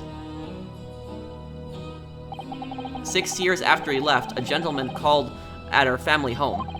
He told me that Genshin, my father, had been taken ill in England and passed away. It was Professor Mikotoba, your father, Suzato's son. Oh my. Ever since then, the professor was very good to me. He even helped to fund my university education, Yume. I'll be forever in his debt. But nevertheless, I just couldn't bring myself to believe what he told me. Oh. Then one day a letter arrived at our house from Britain. There was no indication of the sender, so I opened it, assuming it was from an old acquaintance of my father. What I read in that letter changed my entire life. What did it say? It said that my father had been a mass murderer, and that the writer cursed the Asoji name. Oh no. As a result of that letter, I found out what had been hidden from me all those years. Letter from Britain. I wonder who sent that. Presumably the letter was sent from a relative of one of the victims. If whoever it was had been a member of the judiciary, he could have been present at the closed trial. The letter revealed that my father had been sentenced to death, executed for being a killer. I'm so sorry you had to find out that way. I imagine the British government did its very best to silence whoever sent that letter, but someone who knew the truth and couldn't bear the resentment was always going to be a problem. But still, it could have been written by anyone. Why would you believe such a thing? There was a newspaper cutting included with the letter. It was the first I'd ever heard of the professor and his terrible killing spree. Well, what did my father have to say about the letter? I couldn't bring myself to show it to him. What? Why not? Because he deliberately concealed the truth from me by telling me my father was taken by a fatal illness. That couldn't have been easy for him, and he'd done it out of the consideration for my feelings. So instead, I showed the letter to Judge Jigoku. To the other visiting student. He faltered for the briefest of moments, but then he just laughed at the letter off. But in that moment, I saw it in his face. He was undeniably shocked, shaken momentarily before recovering his poise. Yeah, that means that he's lying. So when somebody's like, like that, they're shocked and then they recover really quickly, it could be a sign of lying. Everyone's different, but that is a sign of lying. A year later, my bereaved mother succumbed to the strain of grief, and she too passed away. That's when I made up my mind. Then, one day without fail, I would cross the seas to Britain and seek the truth for myself. The truth about my father, Gensen Asoji. And I wouldn't let anyone stand in my way. Oh, Kazuma-sama. The Reaper's trial. What we learned today in court turned things completely on their head. It was an impressive piece of lawyering, Ryunosuke Naruhodo. Lord Van Zeeks isn't the Reaper, I almost don't want to believe it myself, but it turns out that Inspector Gregson himself, the victim, was. It's clear that the inspector was behind the Reaper's activity all along. What? You mean you knew? The real question is, who's been giving orders to the inspector? I feel like it might be Lord Strongheart. That's what I feel it might be, because the Gregson meets with Lord Strongheart a lot. Yes, Barrick Van Zeeks is the real Reaper. And I know that 10 years ago, it was him who decided my father must be a mass murderer and sent him to his grave. No, he was merely seeing that justice was done as the law dictates. He's not to blame. Ultimately, it's people who condemn people. The law is just a tool that they use to do it. And when a man condemns another, he must take responsibility for his actions. Of course he must. But I know for certain that my father would never have taken another man's life. Kazuma. On the contrary, my father's life was taken by the Reaper.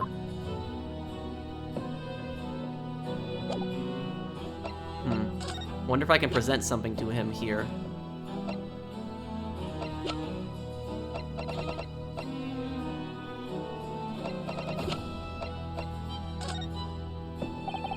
Kazuma, what do you make of this? There's only one place where defense lawyers and prosecutors should discuss evidence, the courtroom. So it seems you're still confused by the situation. That's what I make of it. I get the feeling my friend's always going to have the edge over me, isn't he? Let me see if I can show him the,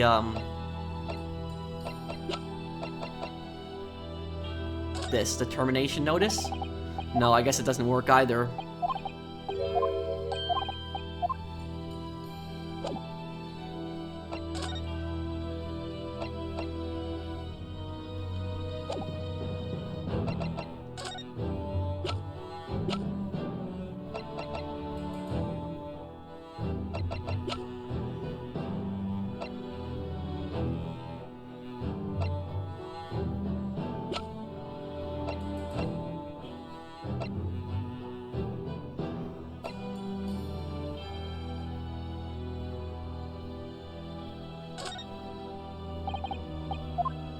I guess I have to show him something else. Let's visit the prison for now, and we'll come back to him.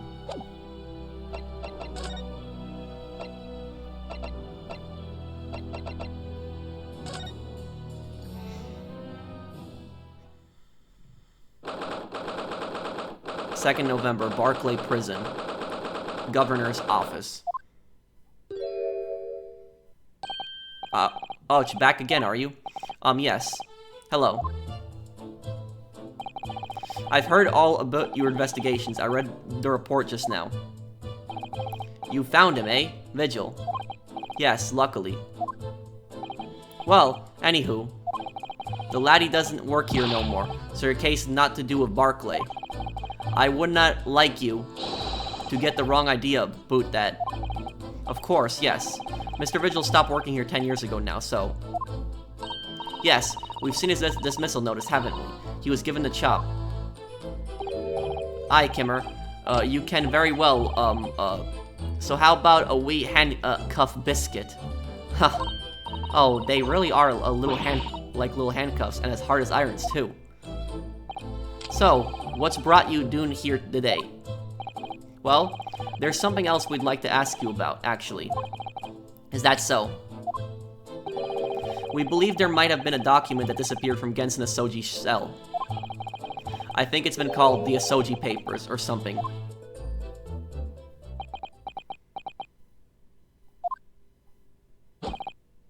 Did I no say, Gregson's death is not to do with things that might have happened at Barclay.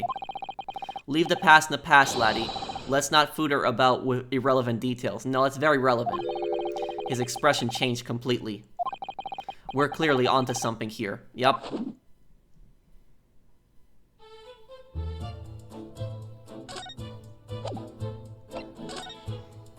Ten-year-old legacy. That murderer's botched execution, and the whole miserable escape. They were Barclay's darkest hour, a shocking embarrassment. Because the convict had a collaborator on the prison staff, you mean? Aye, for shame. the coroner who confirmed the death of the man after his execution, Courtney Seif, and my chief warder at the time, Vigil, who was in charge of the whole affair. But Mr. Vigil says he didn't know anything about it.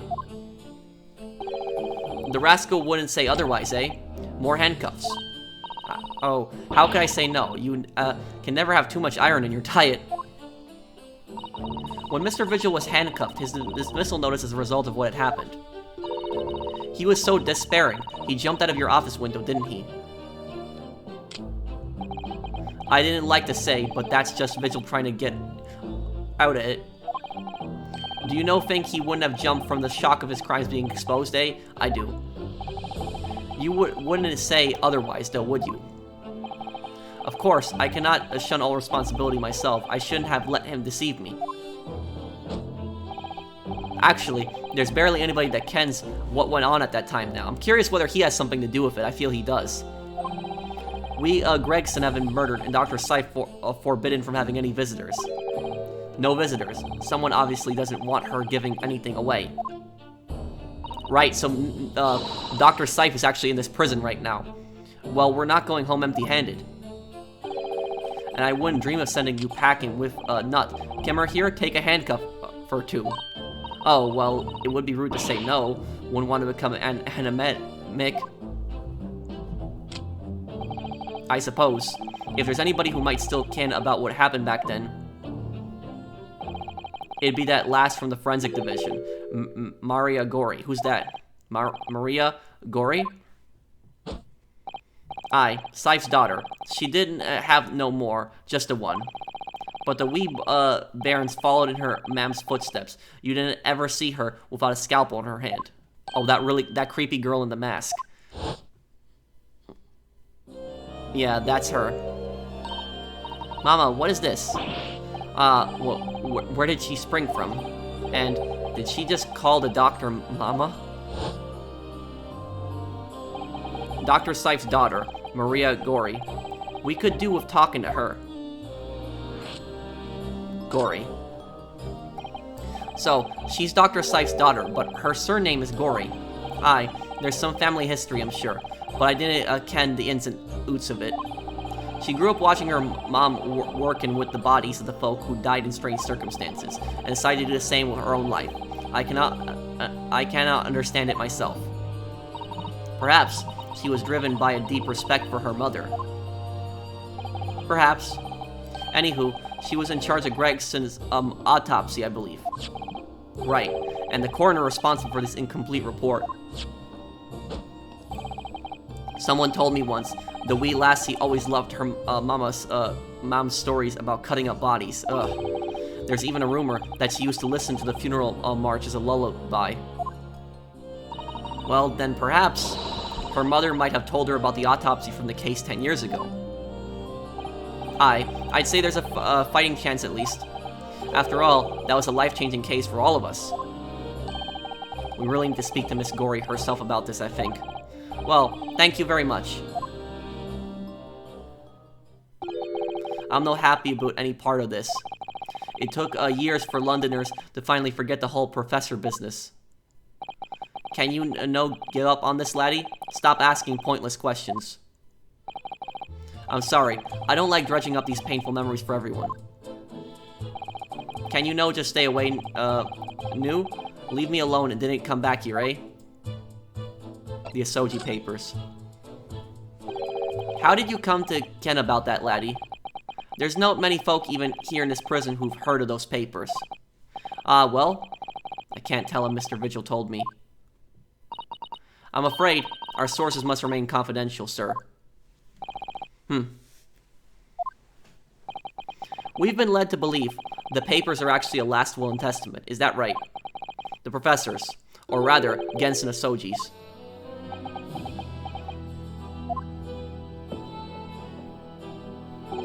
Aye, that's right.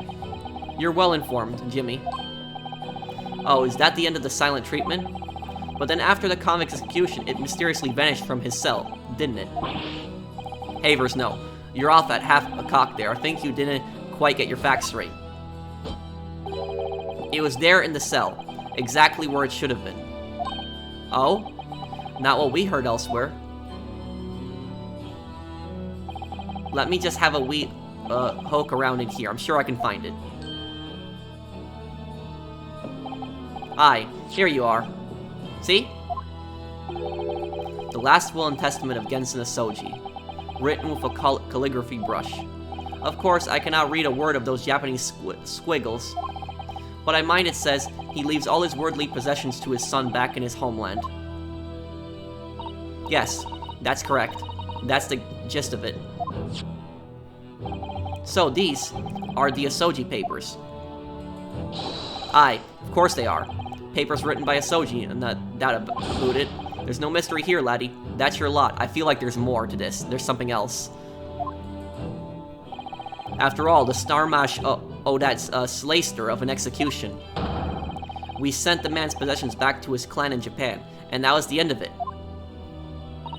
I think we ought to make a record of this, Mr. Naruhodo, just in case. The last will and testament against the Asoji that Mr. Vigil claims disappeared after the convict's execution. Apparently, Mr. Asoji described as the only weapon I have.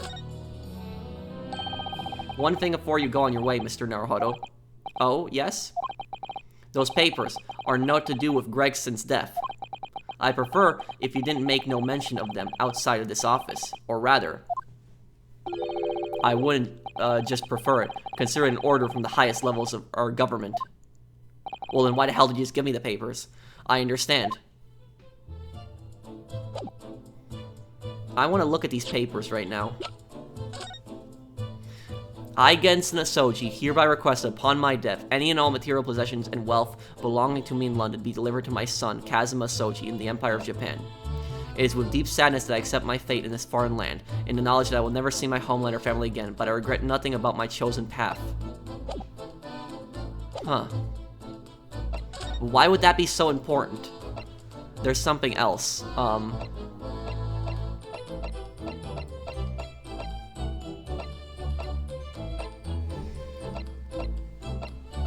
Is the coroner's,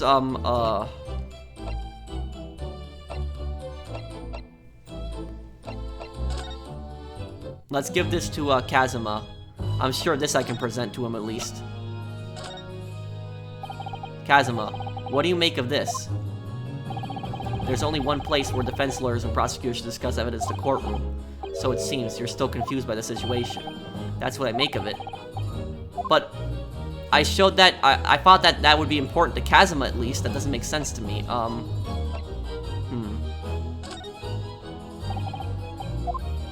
I have to show him something, but the question is what now?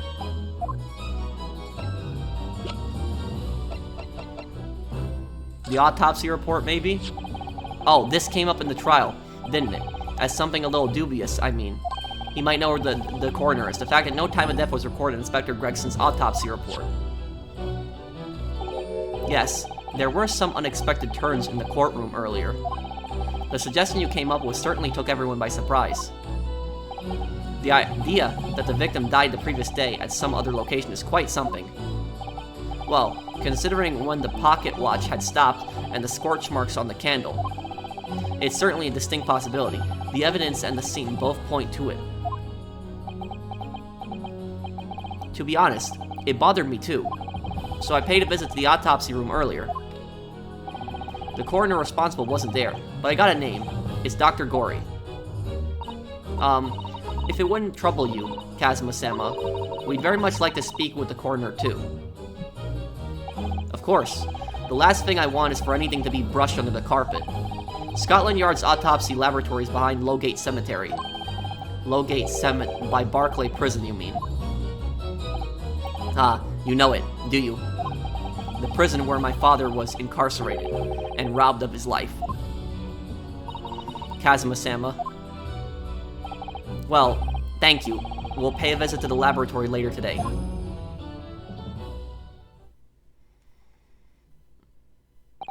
Ryunosuke. I want to thank you. What for? For this. You safeguarded the soul of the Asoji clan. Well, it is a famous sword that's been in your family for generations. My only slight regret is that I never got the chance to draw it before I returned it to you. Karuma is said to have been forged by a master swordsmith during the Sengoku Warring States period. I come from a long lineage of warriors, many of whom were expert swordsmen. Well then, you're a chip off the old block, I'd say. This blade, Karuma, is the symbol of the Asoji clan's honor and might. Apparently, one of my father's apprentices even took the blade's name for a surname. Really, Karuma. It does sound formidable, that's for sure. 16 years ago, when my father was visiting a student here in London, he had this sword forever at his side, which is why it means so much to me that I have it by my side again now too. And that is all thanks to you. It was an honor.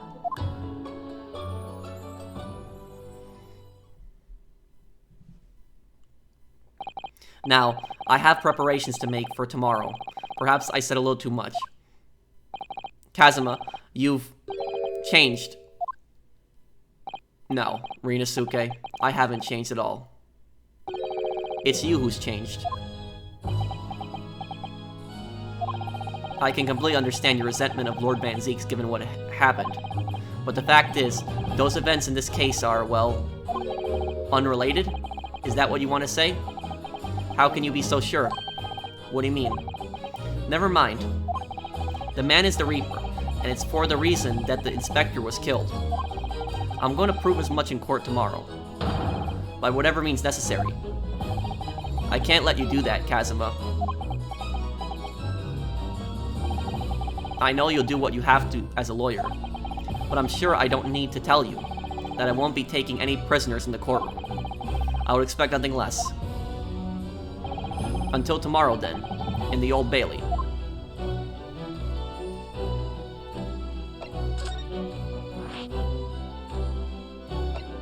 Forensic Laboratory.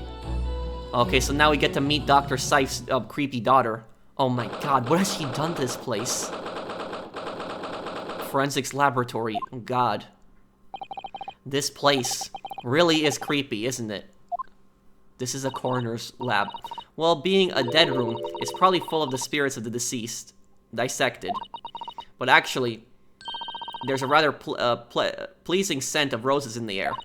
Well, being a dead room, the coroner probably needs a bold scent like that to mask the odor of death. Iris. Do you think we could change the subject? And here's the creepy thing I'll let some people know about that. Dead bodies actually have a very unique scent. And so basically what happens is when a detective arrives on a scene and there's not even a dead body there, if they have a smell, and I don't even know what it smells like, this is just what I was taught in school, because I took law enforcement technology, that was my degree, but police, when they have that smell, they know somebody's been killed, even if there's no dead body in the place. The scent, I believe, is after some time, it's not instant, obviously, but when they smell that, if they come to an area, even if there's no body, they know somebody's been killed there. Shank. Oh. What was that? Shank. Oh, it's her. Dr. Gory?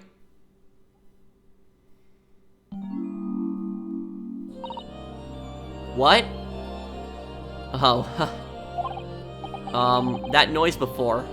Yeah, this is, a very creepy person, indeed. I was sharpening my tools. I'd be dead meat if I didn't keep a perfectly keen edge on them. Right. When following the collagen, fibers in the dermis, an expertly sharpened scalpel cuts like cheese. Would you like a demonstration? Oh, yes, please. I'd love to see. No. Then, I think you'll do nicely. Huh? No. I wouldn't do nicely at all. I mean, maybe some other time.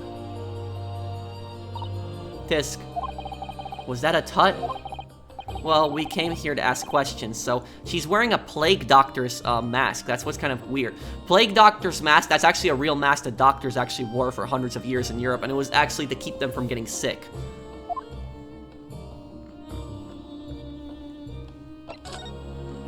Time of death. We have actually met before. I'm a lawyer, if you remember. You're not dead yet. What? So Mama said I wasn't to cut you open. She's so strict about things like that. Well, good. Dr. Scythe has some scruples, at least. Oh dear. It looks like she's not interested in talking to us for the time being, anyway. For the time being. You mean, until we die. I hope that's a way off.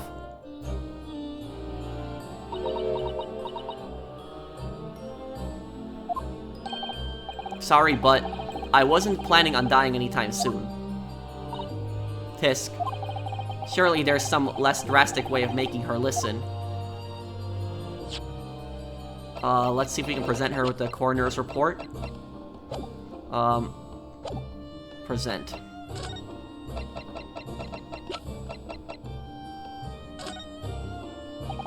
Dr. Gory, we actually came here to ask you about this. He was very good. Good? Sorry? His skin didn't snag my blade once, and very little mess. His joints dislocated easily, and his muscle tissue was a pleasure to work with. We can skip these details. But there is one thing about the report that's caught my attention. You don't seem to have recorded a time of death.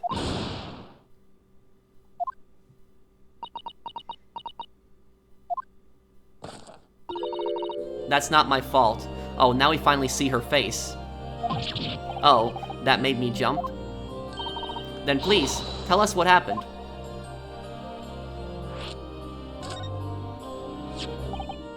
So why doesn't this autopsy report include the victim's time of death then? That is strange.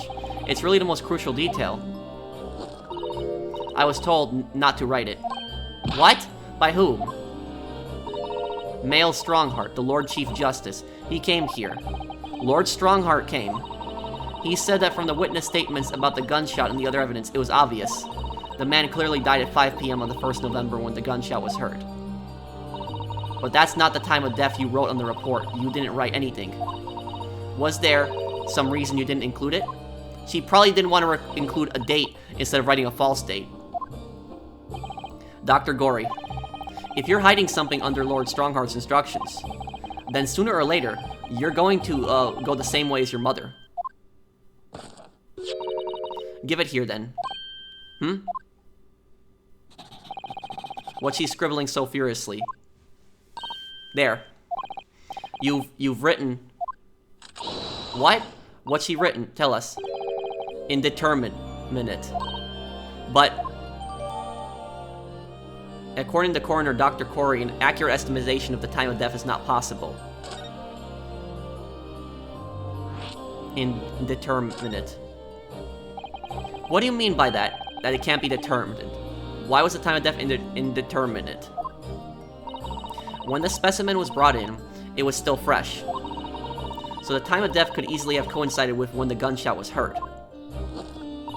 But there was one small discrepancy. What discrepancy? There was some fried fish in the pocket of the specimen's overcoat. And that fish had started to rot. What? If the victim liked fried fish, he presumably liked to eat it before it went off. Well, yes. What are you really trying to say? That it's been in his pocket for some time, that he's been dead already, that the fish rotted. It's possible that someone tried to manipulate the apparent time of death. Manipulate the... Is that even possible to do? Theoretically, if you were to chill the body in ice, you could delay the onset of putrefaction. And if the overcoat wasn't on the body at the time, then only the fish would have started to rot. With today's science, it's not yet possible to determine if the body was chilled or not. But today's science is advanced enough to let you freeze a corpse, it seems. That is actually, this is true to an extent. What's kind of creepy is that when people die in really cold climates, like really cold environments, this is, you know, we don't know how Gregson died exactly. We know he got shot, but apparently he got frozen. I'm assuming in some kind of large freezer. Maybe like a meat locker or something like that. But anyways, when a body is actually, when somebody dies in really cold temperatures, the body actually doesn't rot. The body will only rot when it's actually normal temperatures, when it's warm and such, but when it's frozen, the body will actually be frozen. With today's technology, you could still determine the cause of death even if the body is frozen. However, when a body is frozen, the body's not gonna rot. And so the person could look like they died like literally like yesterday, but in reality they could have died like a week ago, depending on how cold it is. So that's entirely possible. The cold will just freeze people. It's happened. It will look like they died not too long ago, when they actually could have died much longer than that. To chill a corpse like that would require an enormous electrical refrigerator. Oh my god, she just predicted exactly what I said. So I said some kind of refrigerator freezer. Wow, so she just predicted what I said. And I don't imagine many households in London are equipped with such a device. No, definitely not. It could have been like a meat locker, maybe in a factory or some other special... Wow, look at this, I'm predicting everything.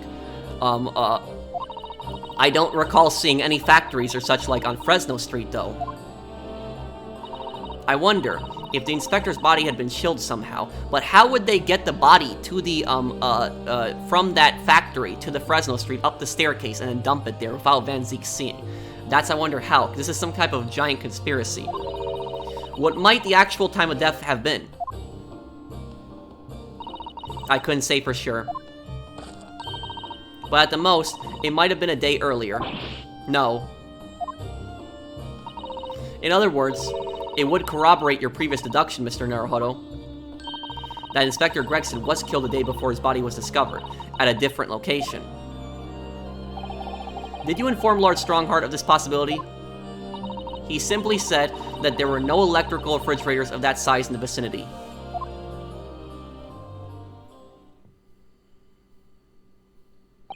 Oh yes, one other thing. It's something the governor of Barclay Prison told us. He said that your mother, Dr. Seif, was responsible for confirming the death of the professor after his execution. The professor. Apparently, you always enjoyed listening to your mother's stories about her work, so... We were wondering if you might know something about what happened 10 years ago. That's not all Mama did. Sorry? My mama carried out the autopsy of Clint Van Zeeks as well. What? So she did the autopsy of Barrick's brother. What?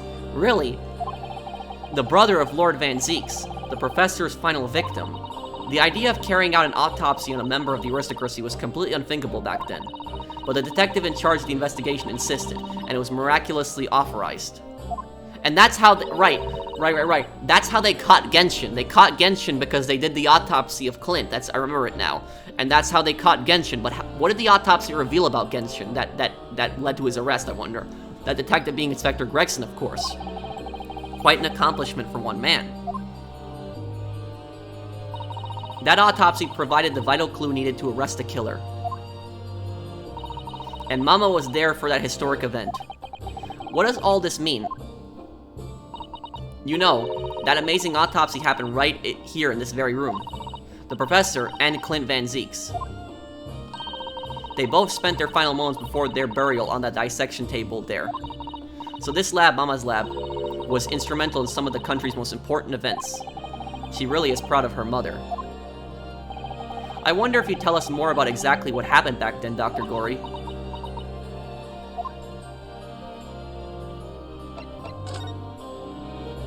Confirmation of death. The professor's execution was Mama's first big case. She had to be in attendance at Barclay's prison execution chamber and signed a certificate to confirm the convict's death. Mama's the best coroner in the world, you know. I was so proud of her. But the execution didn't actually take place. No. And worse still, Mama actually helped with the jailbreak. I didn't want to know. Oh dear, you found out recently, you mean. I believed in her, in Mama, but... Now I wonder if I'm starting down the same path as her. You mean, because you omitted the time of death on this autopsy report. But that's because Lord Strongheart forbade you from including it. Just like Mama, I'm sure she was coerced by somebody too. Yes, that's my feeling as well. There's no doubt that there was powerful forces at play 10 years ago. The execution couldn't have been staged without a lot of people at the prison knowing about it. Obviously, the prison governor must have been in on it as well. The big man with the little handcuffs, according to what he told us, he was tricked by the chief warder. He says he knew nothing about it. Of course he said that. I'd say the same thing. Just who was behind that jailbreak all those years ago? And why? Clint's autopsy. You mentioned the autopsy of Clint Van Zeeks. It was at a time when carrying out autopsies of murder victims was very unusual. It's still not a practice that's observed in our country, even now. It turned out that he was the professor's final victim, and when the autopsy was performed, Mama was present, although only as a secondary assistant. The person leading the procedure was called Dr. John H. Wilson. That's right, my daddy. And there was one other person present, the primary assistant. He was a visiting student from the Far East. Wait, a visiting student? It must have been my father, Yujin Mikotoba. I had no idea Professor Mikotoba had been involved in something so important. He was there at the autopsy too, but the outcome of that historic autopsy was the discovery of a vital piece of evidence that led to the capture of the professor. So that's how they came to identify Gensen Asoji as the infamous mass murderer. Do you happen to know anything about that piece of evidence? Can you tell us any more?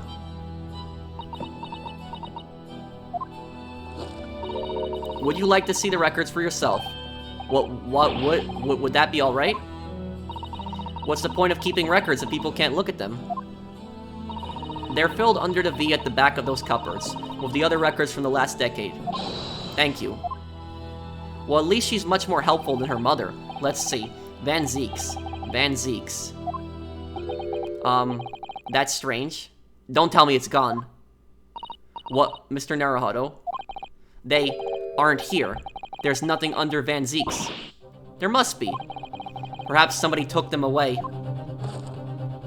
No one's allowed to take documents related to the professor's case out of this room. But you're right, they're gone.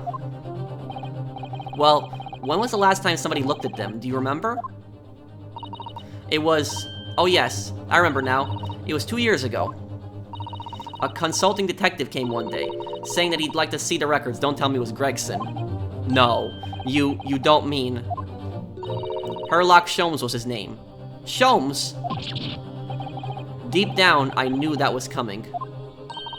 Do you think he stole the records? Oh no, surely not.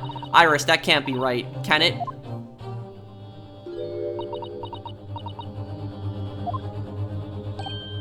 Irish?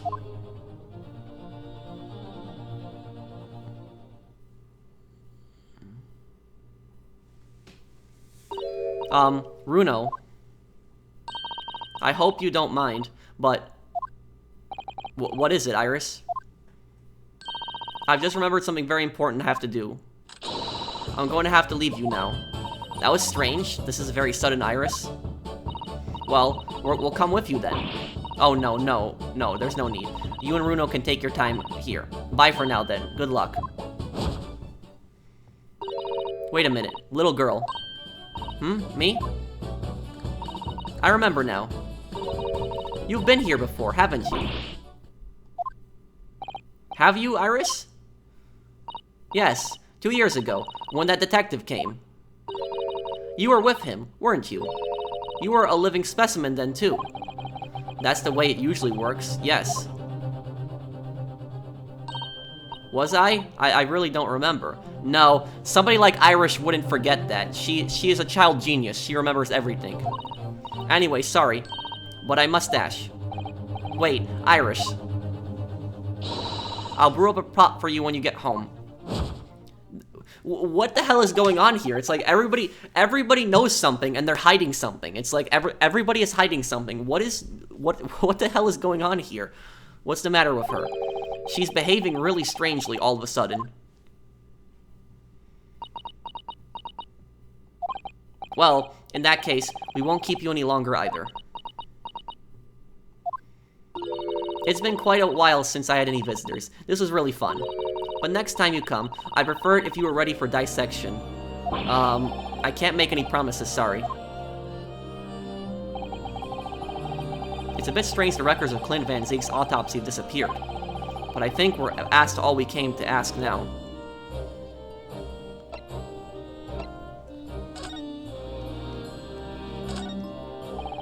Let's have a closer look at this. Oh, well, this is... Then again, let's not.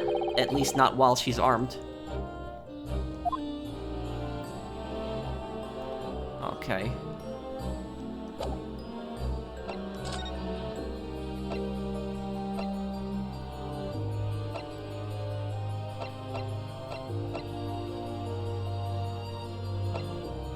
See if we can find Mr. Sholmes. Where's Mr. Sholmes?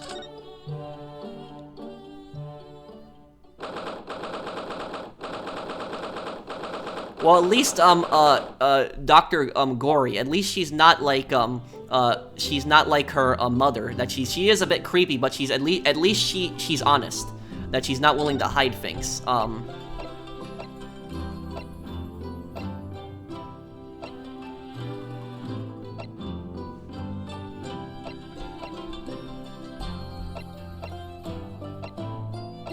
Father studied all these years ago in the hospital room?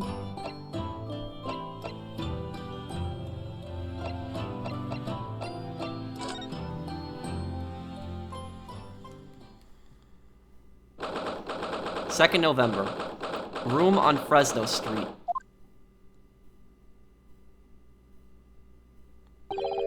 The police are still busily investigating in here. But Gina's nowhere to be seen. Where is she now? Yes, it has been blissfully quiet, hasn't it? Perhaps she's out investigating, on her own. Practicing what her boss taught her. Well, I expect she'll be back before too long. Shall we wait? Actually... There's something different about this room since the last time we were here, isn't there? We could always use the time to investigate more thoroughly.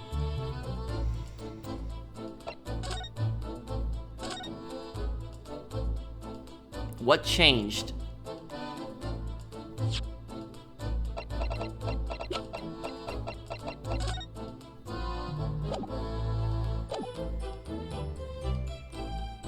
What is this?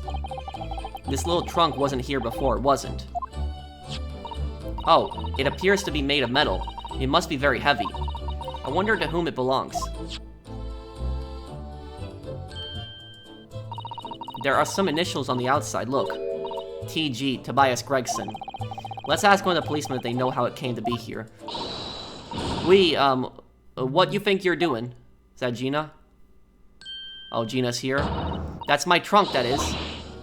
Gina. Where were you hiding? I don't know. You leave something unattended for a few seconds, and every Tom, Dick, and Aries got his greedy eyes on it. Just a wild guess, Gina, but... What? Spit it out, Otto. Is it fair to say that you've only owned that trunk since this morning's trial? What? What are you trying to say? Come on, this trunk goes with me everywhere, always is. Where have you been the last year? Try not to incur wrath, mainly.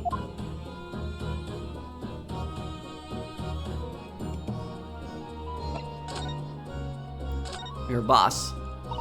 You should hear them talking at the yard now. They should be ashamed of themselves. They're saying that it was the boss who killed all them bludgers. Ah, you mean the whole Reaper thing. Yeah. Apparently, the boss was investigating stuff that no one else at the yard knew nothing about. Stuff to do with all them criminals what got off scot-free. Yes, the only ones prosecuted by Lord Van Zeke who used bribery and corruption to evade conviction. Well then, obviously, it was the Bloomin' Reaper giving the orders, weren't it? But, why would people be suspecting Inspector Gregson of being involved in the killings? There was a notebook in his office. Oh no, this doesn't sound good. added details about all the crimes that have been pegged as the Reaper's work. What? No. Did you see it, Gina? Did you see that notebook? They wouldn't flamin' let me, because I'm just an apprentice, apparently. But it was me who found it, and he was my boss. That's right. I was pretty miffed about it, so I sneaked a peek at what it said anyway. Oh, that's our Gina. The secret notebook. So, you managed to see what was written in Gregson's secret notebook anyway, did you? Way I see it, it's my right to read what he wrote. And what had he written, Gina? Dates, times, places, names, an old long list of them. All details about the bludgers supposed to have been done in by the Reaper. But there could be an explanation for that. Perhaps it was a record of the Inspector's investigations into the Reaper's activities. Exactly. That's what I said. That's the first thing you'd think, right? As it happens, it was full of names I recognized anyway. Well, the Reaper's targets were almost exclusively known leaders of London's criminal underworld. Well, yeah, but there was one name right at the end that was a bit odd. At the end of the list, you mean? I'm pretty sure that the date against it was 31st October. Oh, the day before the Inspector was found dead. So, what was the odd name? It weren't like a name I've ever seen before. It was something like, don't tell me Jigoku. Nah, it's no good. I can't remember it. I don't think it was an English name, put it that way. Oh dear. What a pity. I wonder if it's Jigoku. Jigoku has been missing, remember that. We don't know where Jigoku is right now. There was something else too. I don't know if it matters, but the same name kept coming up over and over. Shin, it was. Don't suppose it means anything, but...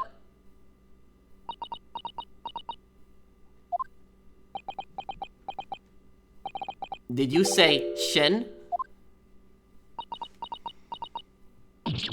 A what? It does mean something? Lord Van Zeeks knew the name too. He mentioned her as well. The woman who actually did the deeds. And now, we find out her name appeared in Gregson's secret notebook. Your investigations. We haven't seen you for a little while, have we, Gina? Well, of course not. I've been busy, ain't I? Investigating in that. The lads at the yard are trying to trace the boss's movements the day before it happened. The day before? That would be the undercover investigation to the Red-Headed League, then. Only the boss didn't go, did he? You found some cove what was pretending to be him, didn't you, Otto? Yes, it was Mr. Vigil who actually went to the park on Lime Street that day, posing as Gregson. Well, anyway, you ain't the only one turning stuff up. I've got me own ways of getting results. When me and me partner are together, there's nothing we can't track down. Oh, little Toby. He's such a faithful friend. So, have you tracked anything down then? What'd you think, eh? Of course we have. Can't tell you though, police business, innit? Anyway, the point is, if you lot ever need any help, you know who to turn to, right? Me and L-Hound over here. Right. Because he looks oh so hellish, honest. The Hellhound. Gina, about your Hellhound there. Chief Inspector Toby, you mean? He's the pride of the force, he is. In Japanese, the police dog means something quite different, and not altogether nice to those involved in crime. But here in Britain, it's a wonderful compliment, it seems, for a canine at least. It should be. After all, in the Great Exhibition case the other day, it was Toby here who managed to locate Drebber's workshop. Maybe it's time for another demonstration of what this super dog can do, eh? Do we have something the Chief Inspector could catch the scent of, I wonder?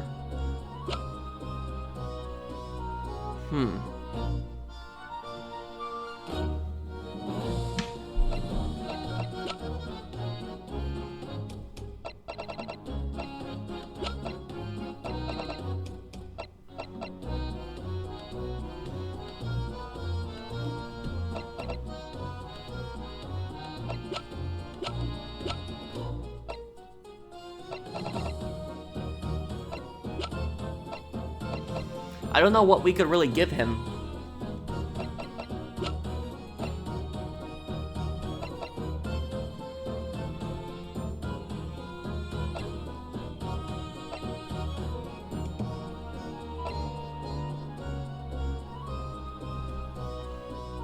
Maybe the candle? Well, Chief Inspector Toby, if you wouldn't mind having a sniff of this.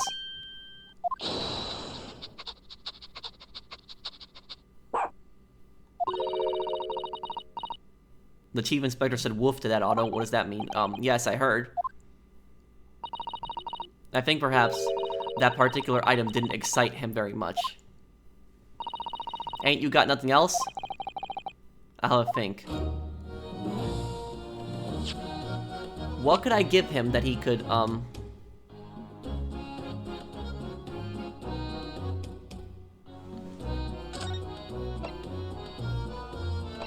the only weapon that I have. Let me see here. Do the papers have some kind of special scent to them?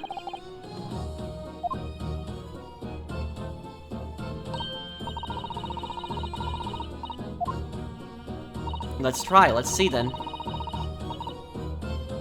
Trying to trace Inspector Gregson's movements. The wig, I mean. Take that! Well, Chief Inspector Trollby, if you wouldn't mind having a sniff of this.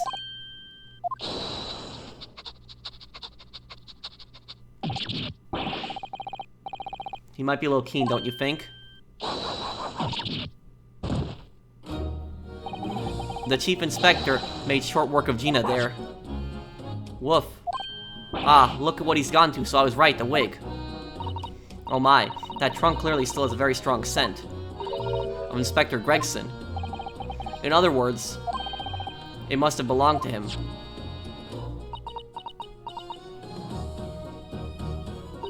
Oh, alright. It's a fair cop, I suppose. And you nearly got away with it, too. You always talk so proudly of Chief Inspector Toby's nose and what it can achieve. Did it not cross your mind that he might identify something that was right next to us? Yeah, that was a bit of a bloomer, weren't it?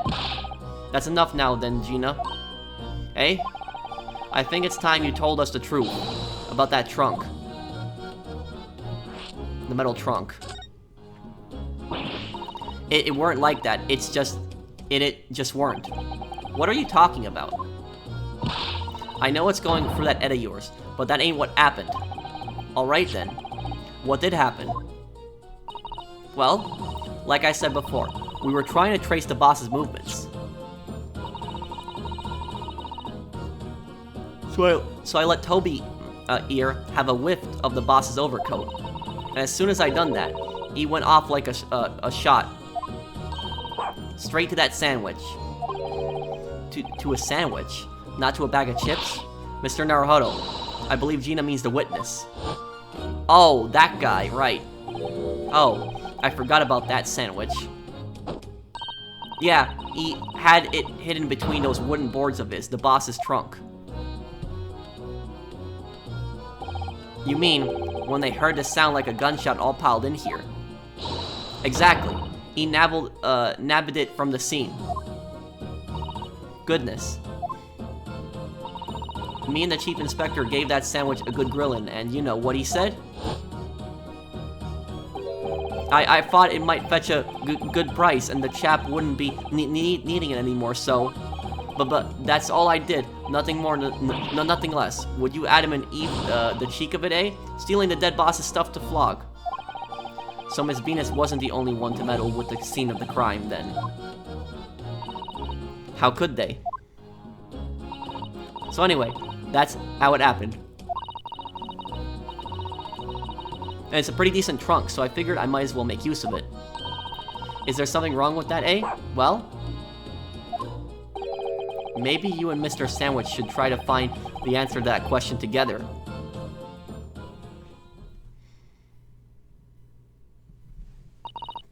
I think, perhaps that trunk should be turned over to the police, don't you? What are you on about? I am the police. Gina, if you wouldn't mind, could we maybe examine it?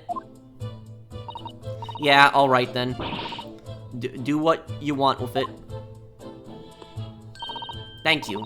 We shall make a detailed record of our examination of the evidence. Inspector Gregson's metal raveling trunk that was removed from the scene but subsequently recovered by Gina. What's that? Is that the dog? What's the matter with Toby? Why is he acting so aggressively towards me all of a sudden? Mr. Naruhodo, be careful. It must be the trunk. What the? Ah! Toby, oh, what are you doing? You're gonna lick his face off. Mr. Naruhodo, Mr. Naruhodo. Gina, quickly, hail a carriage.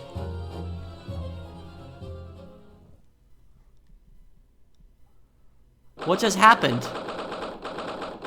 4:57 p.m. Naruhodo's legal consultancy. What happened? What the? What was that? Did the dog just... Oh, Mr. Naruhodo, are you alright? Miss Suzato. Conscious again at last. A blessed relief, my dear fellow. After all, to drop dead after a moderate licking by a small terrier, most unseemingly. What is it or isn't seemingly is irrelevant here, Mr. Sholmes.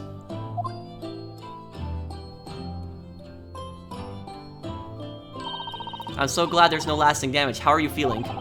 I'm fine, thank you. Did you bring me back here? What's this on my head? A bandage? Sadly, we had no ice. So that's a compress of sugar water. Sugar water? Don't worry, Mr. Naruhodo. It's a first aid treatment that my father taught me. Oh, thank you. So, let us take tea while you're feeling up to it. But of course, no sugar in the patient's cup. The bump on my head is throbbing sweetly enough, don't worry. Heh heh. Whenever you feel ready then.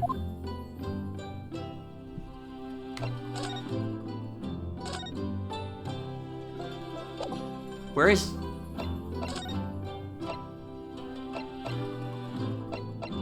Okay, Okay, this is just, okay, wait, let's see here. Wait, examine. Sholmes is here. Thank you for your concern, Mr. Sholmes. My dear fellow, think nothing of it. I must say I was quite startled when I heard that you've been attacked by a dog. For a moment, I feared that infamous murderer of so many had come back from the dead. You mean, the professor. Fortunately, I see your prized throat is unscathed. That stiff, turned-up collar of yours obviously afforded some welcome protection. Was I that close to death? Am I really, all I really remember is that dog licking my face over and over and over again. Well, if you wish to avoid such troubles in the future, a little mustard spread on the cheeks should do the trick. I should think that would balance the sweetness of your bandages rather splendidly.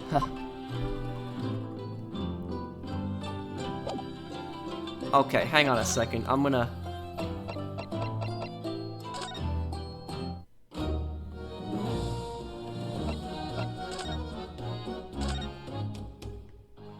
Well, there's Gina, okay. Now then. Gina, I'm really sorry. It's daft, innit? If you asked me a year ago, the cops could go, ang for all I cared. But we've gotta have police, ain't we? To catch the, bludgers. So us divers can go about our business in peace. Wait, sorry? I don't think I can have heard that properly. He said he was gonna teach me everything I needed to know to be a detective. But all he got around to show me where the best flaming fish and chip shops are. Huh. Actually, that reminds me. Gregson said he was supposed to be going to Paris in the near future, didn't he? Is something wrong? Oh, no. I'm sure I'm reading too much into things. It's just that the timing seems very coincidental. You know, the boss was acting a bit strange recently. Like he was always in a rush.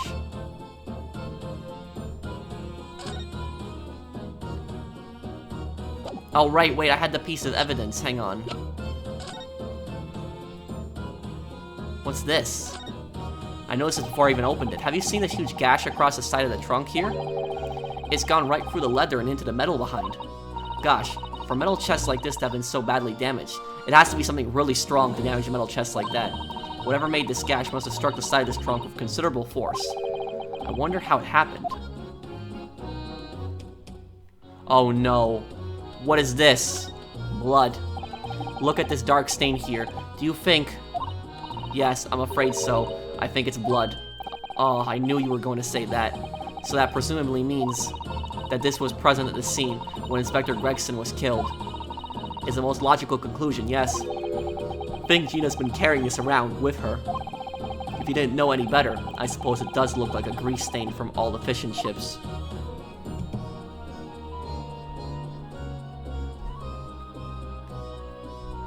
Let's open it then. Let's have a look inside.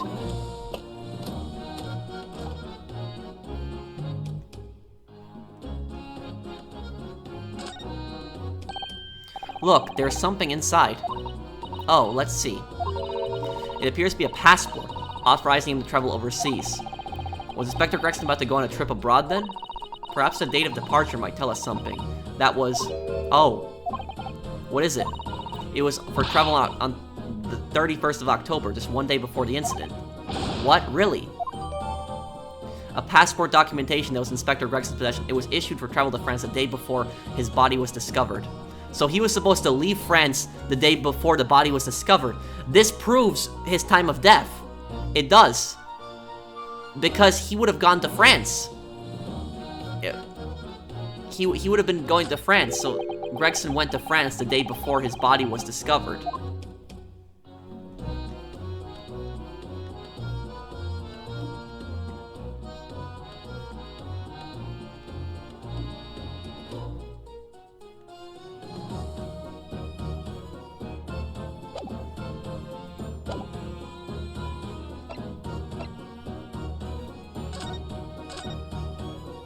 I wonder if I can show this to Gina.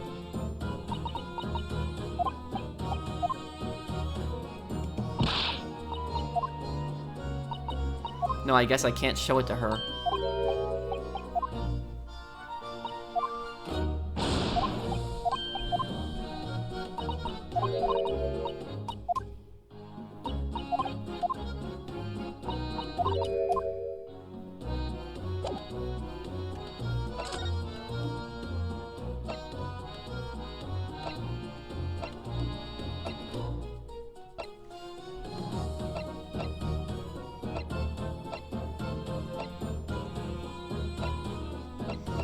I guess Sholmes is sweet.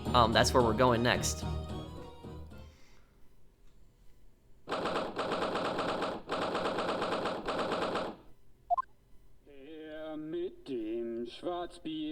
What's that?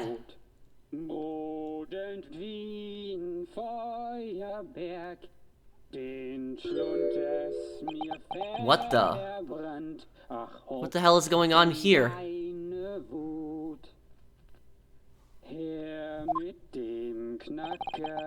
What on earth is going on here? Am I having a bad dream? I literally said I said that before. Ah, no. It's an old German folk song. Rather a fine rendition, I think. That's the least of my concerns. Irish? Irish, what's the matter?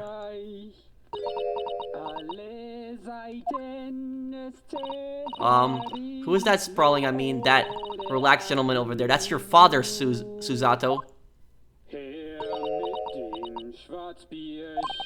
Irish? Is she even listening? Excuse me, sir. I do apologize for troubling you while you're singing so merrily, but would you be kind enough to explain the situation? Well, that worked. A crooning gentleman and a mute young girl. A rather tantalizing juxtaposition. And one that appears to have incited the gods of deduction with me to find their voices too. Mr. Sholmes, do you mean... Oh no, he's doing his reasoning and spectacular deduction again. The strains of reasoning within me are playing now as a delightful duet. One melody sings a reunion full of nostalgia, whilst the other day is a morose theme about the great secret you're trying so desperately to conceal, Iris. She's turned as white as a sheet. So as usual, you've instantly seen to the very heart of the matter. Why is Susato's father here? I can tell that's him, just by his outfit. And by the time my own brief performance is over, I feel sure this gentleman's song will reach its finale. So then, to Musicland, where all is sweetness and delicacy and harmony. Pray, do enjoy Herlock Sholmes' latest logic and reasoning spectacular.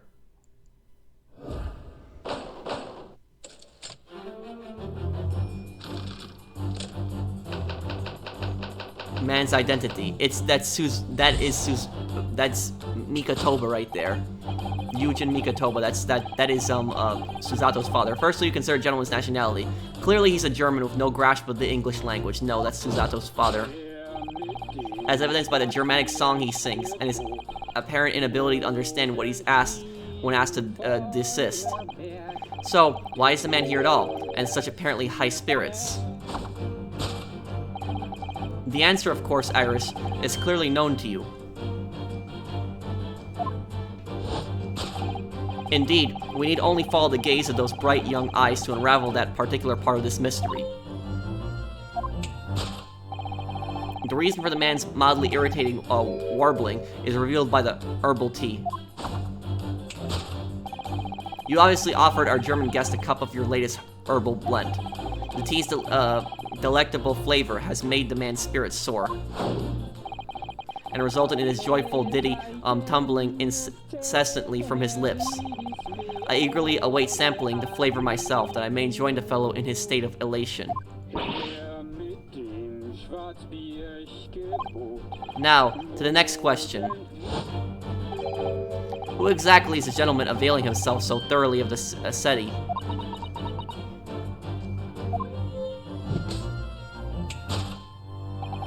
As it happens, a number of years ago now, a certain gentleman of German origin engaged my services in solving a particular delicate case. He required the retrieval of letters once sent to an acquaintance that might have proved problematic. In order to conceal his noble identity, he also arrived at my office in a mask. The gentleman's name was Wilhelm Gostreich Sigismund von Ormstein. That child aristocrat? The King of Germany. No, that was of Bohemia. If my memory serves, the mask worn by the gentleman is identical. Yes, there can be no question. That mask belongs to the King of Germany. No, that is Kazma's mask that was left on the table, but why is he wearing it now? It would appear His Majesty remembers the fine services I afforded him, has decided to show his face again, mask and all, in order to express his gratitude. A well-mannered monarch indeed, wouldn't you agree, my dear fellow? So the identity of this masked visitor is in fact my former client, the King of Germany. No. Indeed, his son is currently in London as well, enjoying the wonders of the Great Exhibition. Though his son, that's his son, but that was the Bohemian prince, not the King of Germany. The King of Germany. No, Herlock, no. Girl's silence. Why Iris isn't saying anything. Which leaves us with one remaining imponderable. Yes, you, young Iris.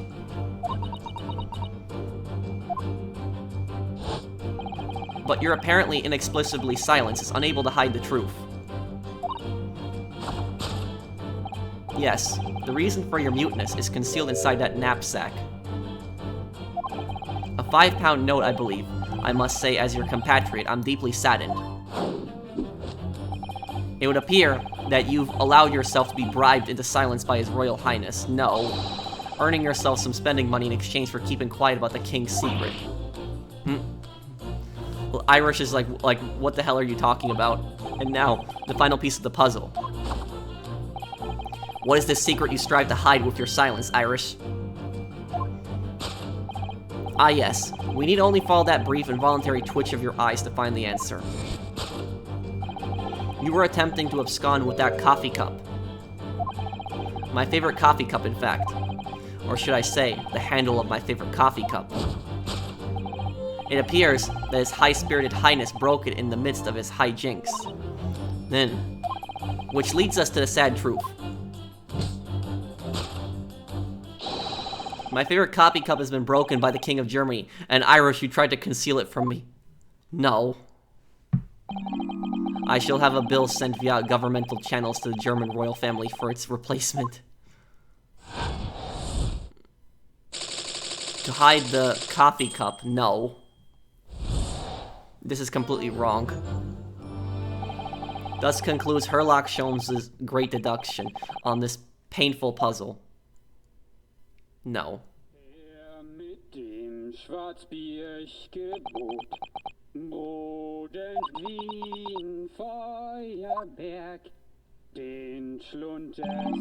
With your silence as well, the fellow's jovial warbling rather rings in the ears, does it not? Huh. Mr. Sholmes, I must say something does rather trouble me. Pray, Mrs. Zato, do tell. His Royal Highness doesn't appear to have moved a muscle since we arrived. Ah. And you haven't said a word either, Irish. If Mr. Sholmes has it all right, you might as well own up to it now.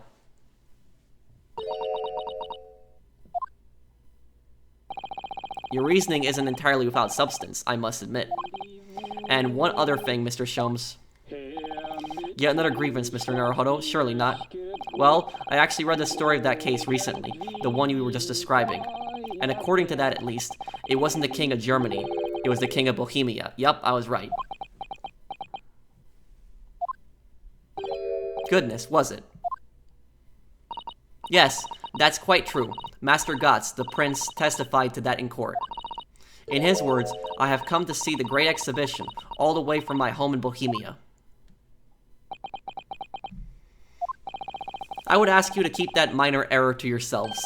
It could easily become quite a scandal. I believe, Mr. Naruhodo, that it's our turn now to make some corrections to a number of minor errors that may have slipped in. Yes, even Mr. Sholmes is willing to admit he might be slightly wide off the mark this time. Although it's clear that Iris is definitely hiding something. We need to find out the truth behind this mysterious scene. But one truth is incontrovertible. My favorite coffee cup is no more. So, shall we embark again? On a joint presentation of Herlock Sholmes' Logic and Reasoning Spectacular. Course correction. Hold it, Mr. Sholmes. The King of Germany. No. Firstly, we consider the gentleman's nationality. Okay, clearly he's a German with no grasp of the English language, as evidenced by the Germanic song he sings and his apparent inability to understand when asked what this says. He's not singing that song. So why is the man here at all, in such an apparently high spirits? The answer, of course, Irish, is clearly known to you. Indeed, we need to only follow the gaze of those bright young eyes to unravel that particular point of this mystery. The reason for this man's mildly irritating warbling is revealed by the herbal tea. No. So what, it's some mix of herbs that give you the urge to sing? Goodness, I should like to try some. And I'd like to hear your singing, but this man... Just how long does he intend to keep up with that tune, do you suppose? As I said, he's been stock still the entire time, and if you look closely, his lips aren't moving either. Ah. So I'm not sure what's exactly responsible for the spirited singing. But I suspect the answer lies at the end of Iris's gaze. What's the actual source of the singing? The gramophone. Take that!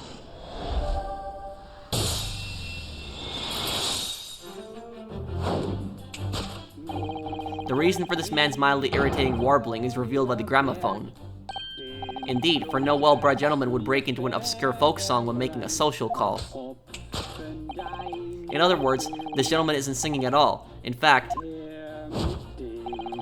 it would appear that the fellow is unconscious.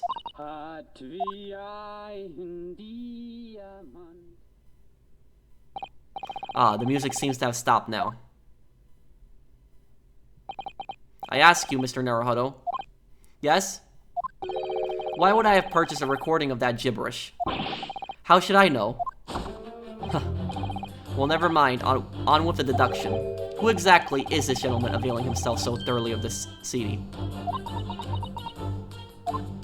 That is Yujin Mikotoba. That is Suzato's father. As it happens, a number of years ago... Okay, we're gonna skip this. We've read this.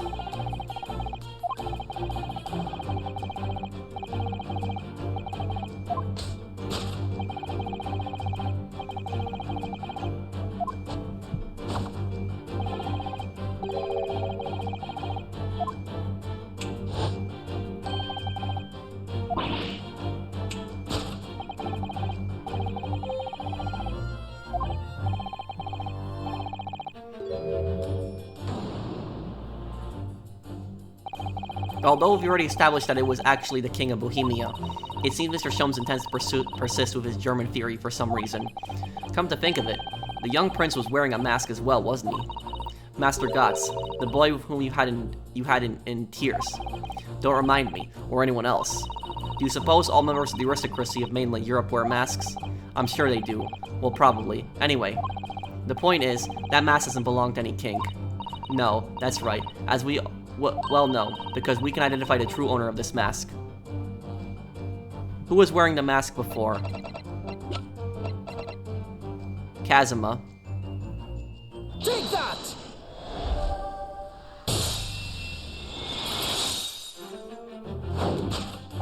Yes, there can be no question that mask belongs to Kazuma Soji. In other words, my memory is sublimely unreliable. Only you could try to make that sound positive.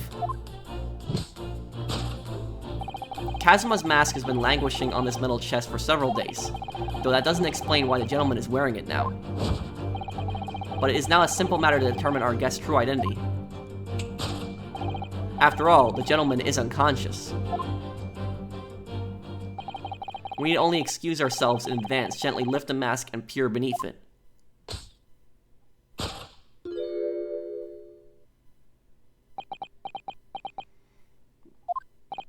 I don't believe it. Ah! Father! I'm afraid, Miss Suzato, you must be mistaken. No, I think not, Mr. Sholmes. Then it would appear our logic and reasoning has once again revealed the truth. This mysterious visitor is my unconscious father, Yujin Mikotoba. Logic and reasoning, or just looking and saying. Yujin Mikotoba. Why is he here and why is he in that mask?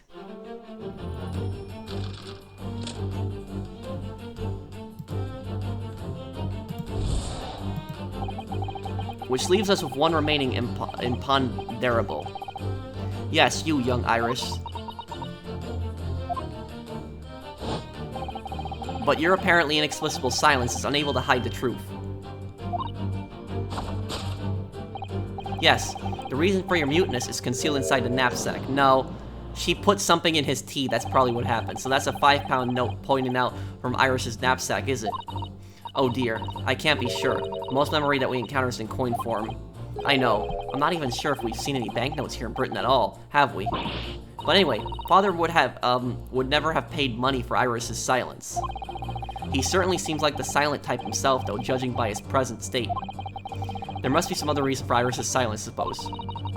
Perhaps what Iris is trying to so hard not to give away with her eyes is something entirely different. What is Iris, really looking at?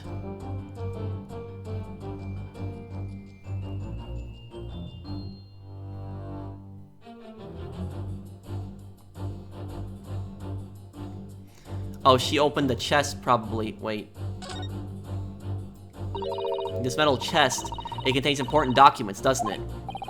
And it's opened Yes, details of all the cases Mr. Sholmes has worked on over the years. Written up by Iris's father, if I'm remembering correctly. Iris insists that the chest is kept locked at all times. She's never once shown me inside. Well, its contents are invaluable to her, I suppose. But it looks like it's open. But look at it now. The catch is unlocked for once. Ah, so it is. That's hard to ignore. Very. I've never seen that chest unlocked before in all the time we've been staying here at Baker Street. Take that!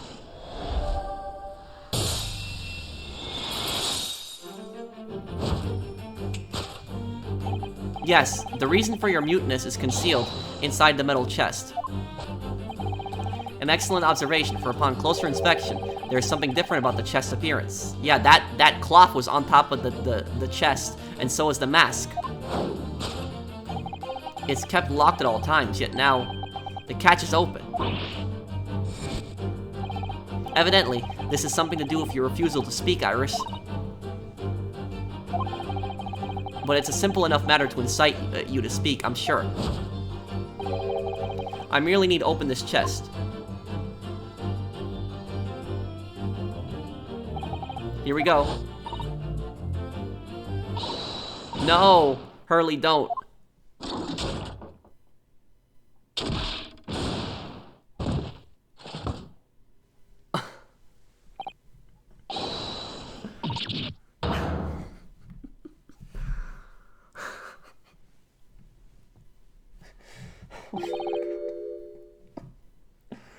I was not...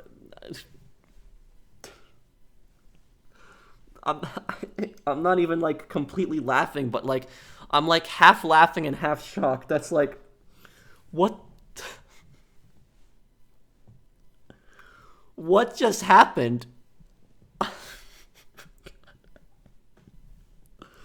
Oh my god. What the hell was that? And so that's how Yujin Mikotoba got knocked out? He got knocked out like that by opening... So he opened the chest, and the big boxing hand punched him in the head, and he flew back, and he fell on the couch. But why is he holding the teacup? Oh my god, and now Mr. Sholmes is knocked out too. Oh my god. Never. Oh, Hurley. I told you not to open it. Ah, so you found your voice now, Iris. Ah. In other words, what just happened clearly reveals the truth here. Yes, the real reason for your silence until now... This is somewhat different to the usual dance of deduction you perform with Mr. Sholmes, isn't it? Well, he's left me alone on the ballroom floor, so I'm going to have to dance this next part solo. Anyway, I need to get to the bottom of this, for my own peace of mind. Now then, Iris isn't usually the silent type, so... You mean you don't actually know the answer yet, despite that knowing point of the finger before? Mrs. Zato. Sometimes a man needs to point his finger first and think later. Oh, well, if you say so. I think we better examine Iris more closely and try to rescue the situation then. Why couldn't Iris open her mouth the whole time?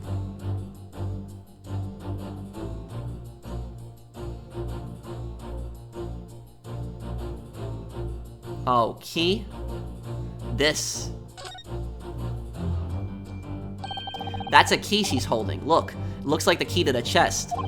I'm sure that wasn't in her hands before, was it? No, you're quite right. It appeared as if by magic. That's strange. A big old iron key. Where did it materialize from? Take that!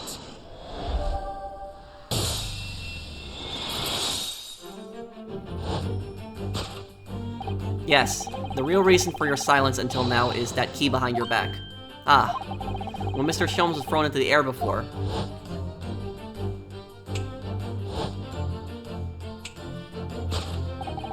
Just before you called out to try to stop him, you slipped something out of your mouth. That something is the key now in your hands, no doubt. The key to the chest. So she had it in her mouth. You're so clever, Runo. So now it becomes clear. Thanks to Mr. Sholmes' graphic demonstration, we can well imagine what happened here. But...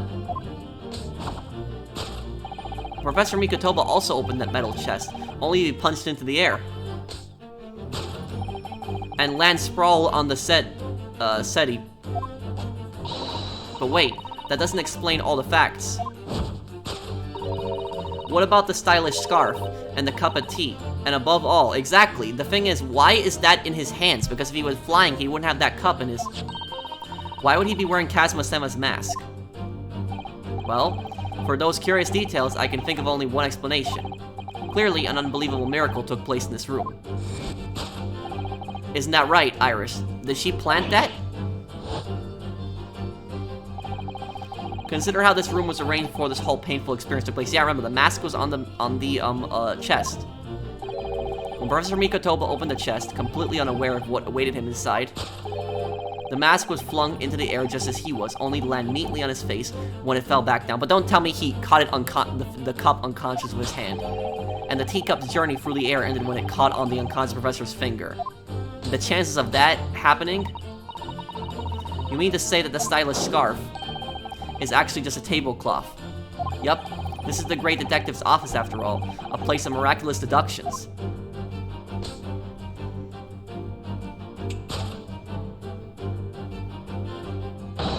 Would you expect anything less?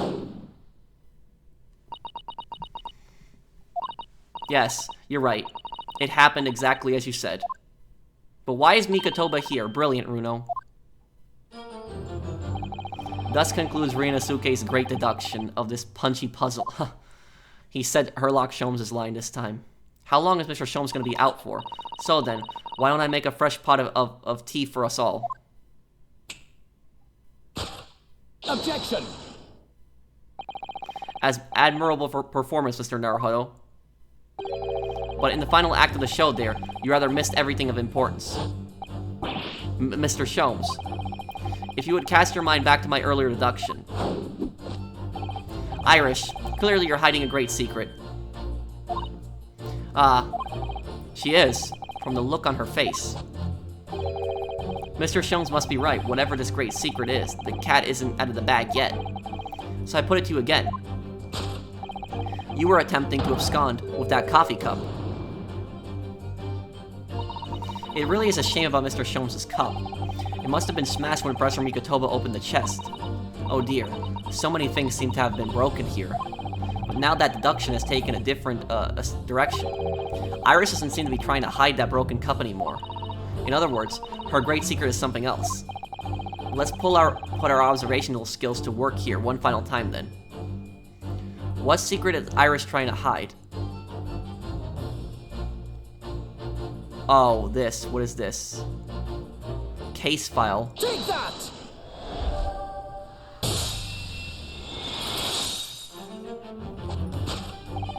You were attempting to abscond with that case file. Iris, as you very well know, nothing escapes the attention of a great detective. Oh no.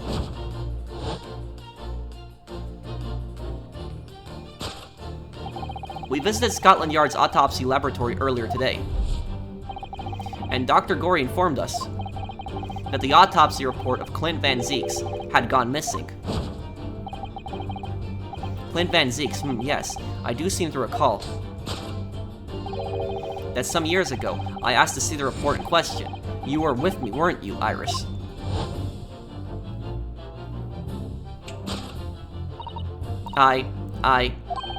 You mean, it was you, Irish. So those papers you have there are... They're Clint Van Zeek's autopsy, I'm sorry. She tried to retrieve it. Forgive me. Why did she steal the autopsy? To hide the case file.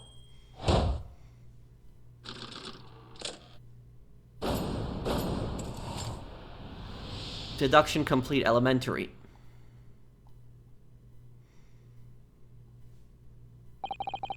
In truth, I would like to have thought I could have predicted the booby-trapped chest. But it caught me completely off guard. I was very nearly the late consulting detective Herlock Sholmes. I'm sorry, Hurley. So you mean, this autopsy report really is... Yes, I took it from the lab, even though I knew it was very important. Was there something in it that troubled you, Iris? Not exactly something that troubled me. Something I'd been looking for. When I saw this report, when I saw the writing in it, I knew it was Daddy's. The writing? Your father's writing. What do you really mean?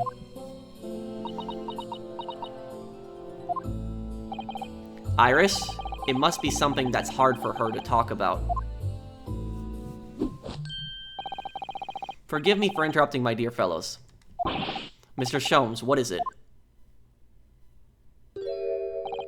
I feel as though the poor unconscious gentleman on the settee has been somewhat forgotten. But father, he's just trying to change the subject right now. He doesn't want to talk about Wilson, I feel. Perhaps we should find our guest somewhere more peaceful to rest. Mr. Naruhodo, yes? Would you be so kind as to lend him your bed? We must do our very best to make him comfortable, I feel. Oh, yes, of course. I'll help you carry him up. So will I. No, I can manage alone, thank you. You have tea to enjoy. We wouldn't want Iris's brew to stew.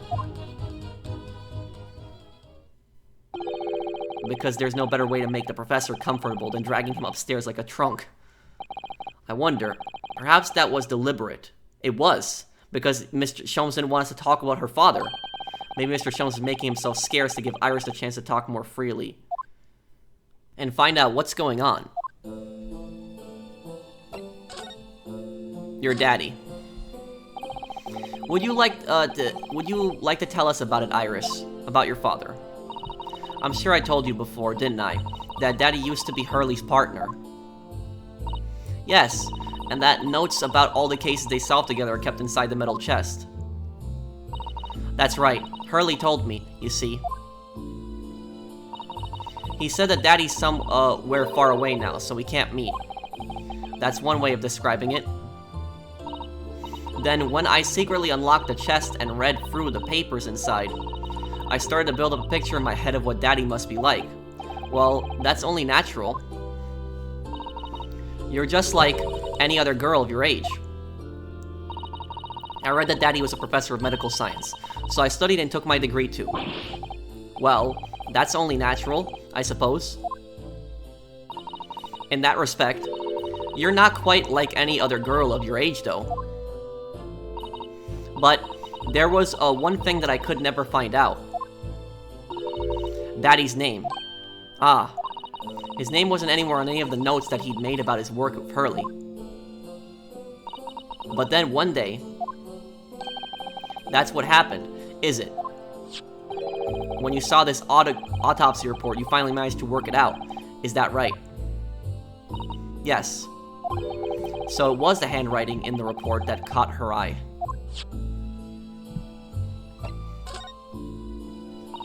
When I saw the writing on that report, I could hardly believe it. I know that handwriting. I thought to myself, because it was the same as the writing you'd seen on your father's case notes. Exactly. I was desperate to compare the two properly. I needed to see them side by side. I asked the doctor in the laboratory, but I was told I couldn't take the report away. And even worse, I was told that was the first and last time we'd be allowed to even look at it there. So you decided to steal it. When I compared the autopsy report with the case notes I had here, there was no doubt. The handwriting was exactly the same. It was Daddy's. And the signature of the coroner at the bottom of the autopsy report read, Dr. John H. Wilson.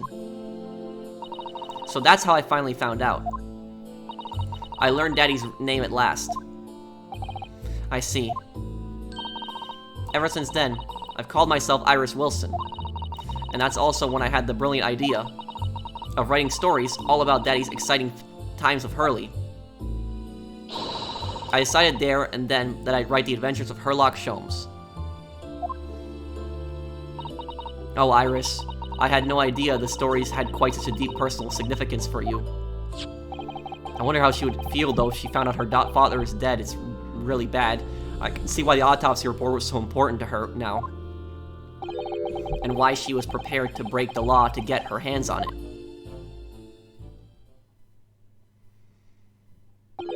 I must apologize, Iris.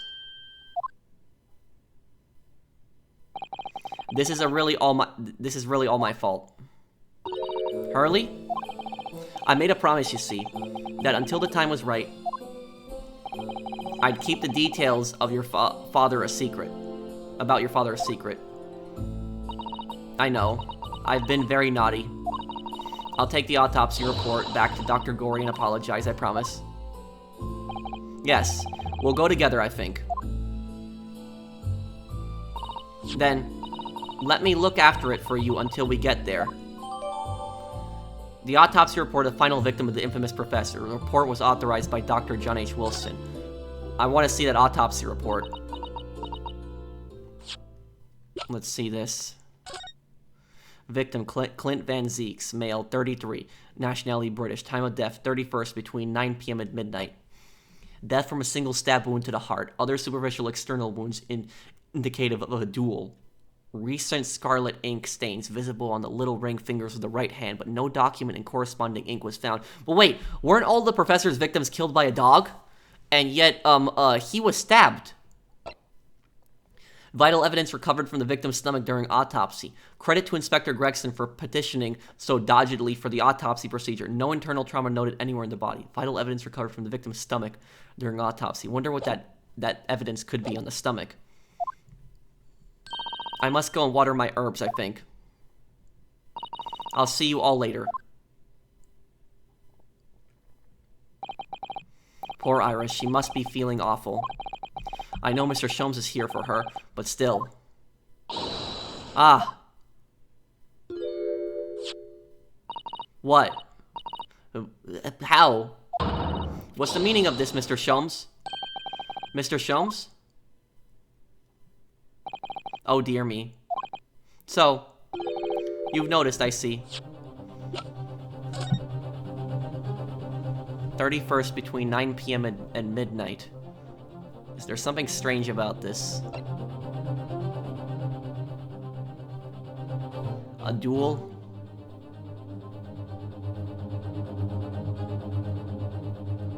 Ink stains that he was writing something.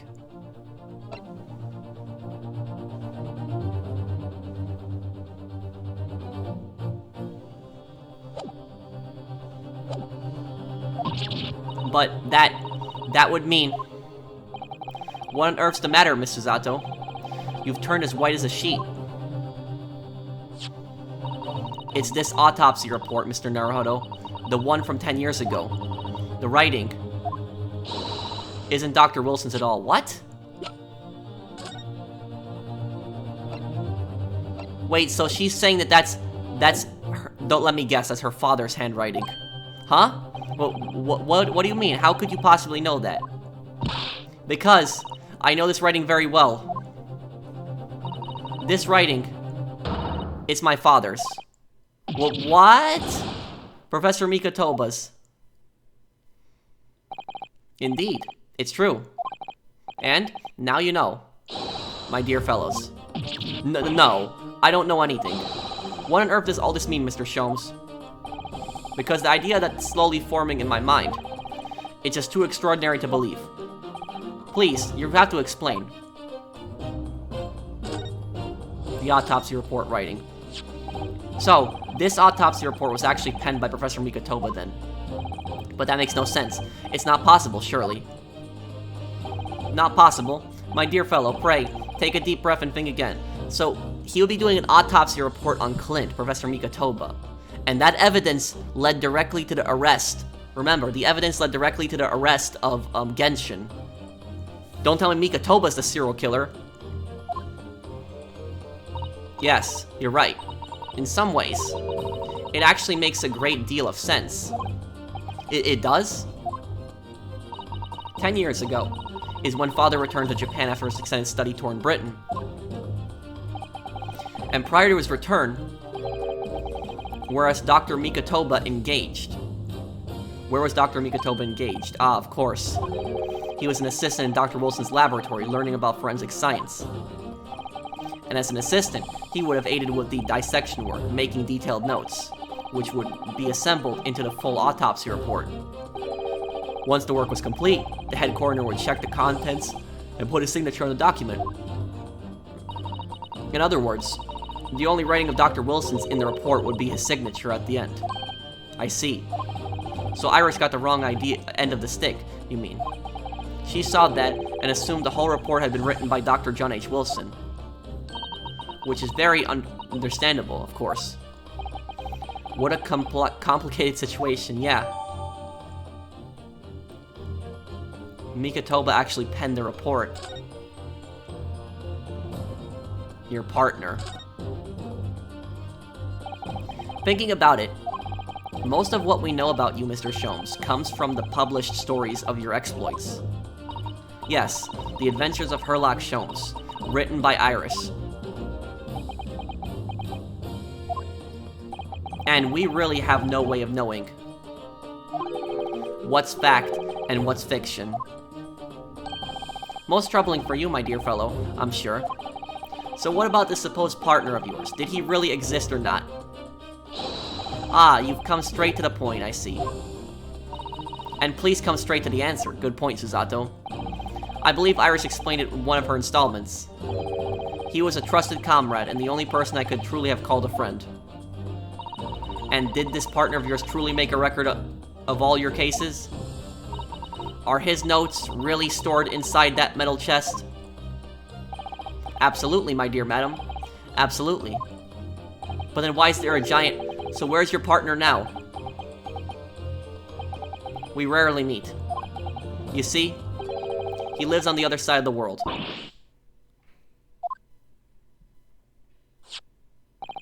But if this autopsy report and the records of all your old cases were penned by the same hand, and if the autopsy report was written, though not signed, by your famous partner, there would be only one logical conclusion.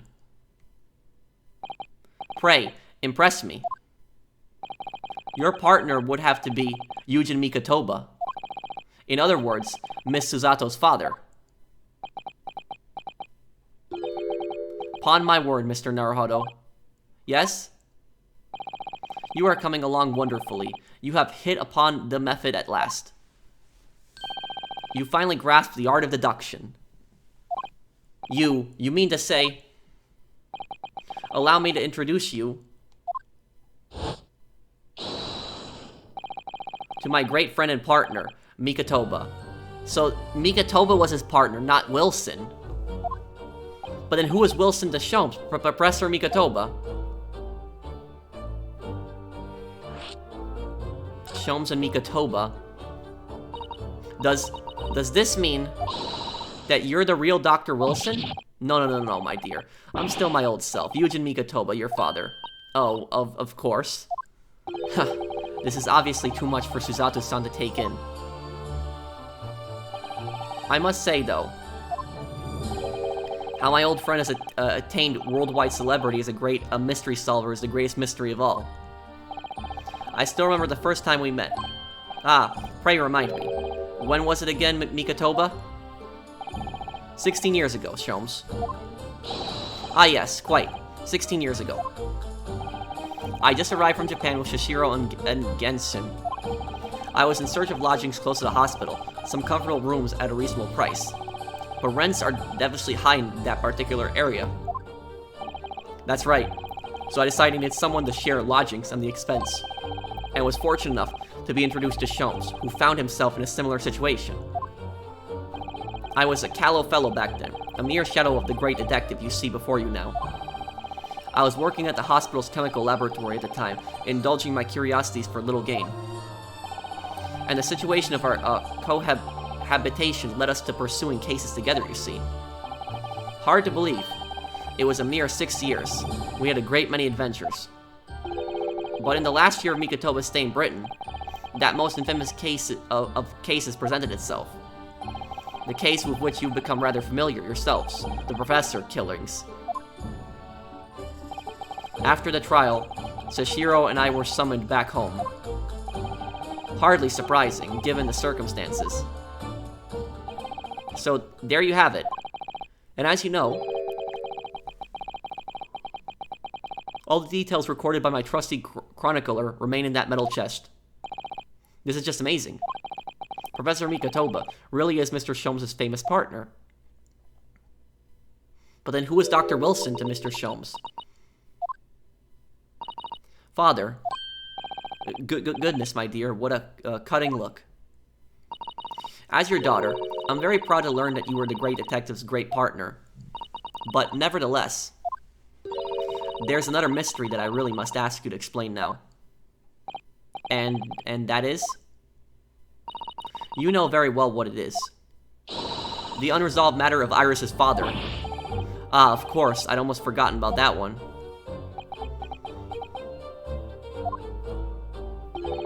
I should have seen this coming, I suppose.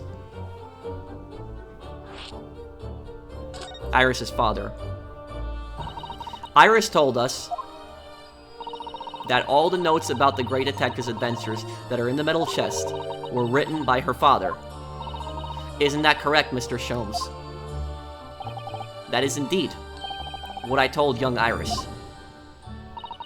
But if you're Mr. Sholmes' partner, father, and you wrote all those case notes, then Iris's father must be you. Ah. Is he Iris's father? Upon my word, Miss Susato. You are coming along wonderfully as well. You two have hit upon the method as... What? He's Iris's father? Oh, but then... Oh my god, but then who was the Wilson that was killed in Great Britain? You finally grasped the art of deduction. What? What you've always told me, father, is that my mother died when I was born 16 years ago. And you left me in grandmother's care whilst you embarked on your study tour of Britain. And I've always accepted that. But all this about Iris. Oh, there it is, Susato-san's ice-cold stare. Now hold on a minute. It is a very complicated. I mean, it's really not what you think.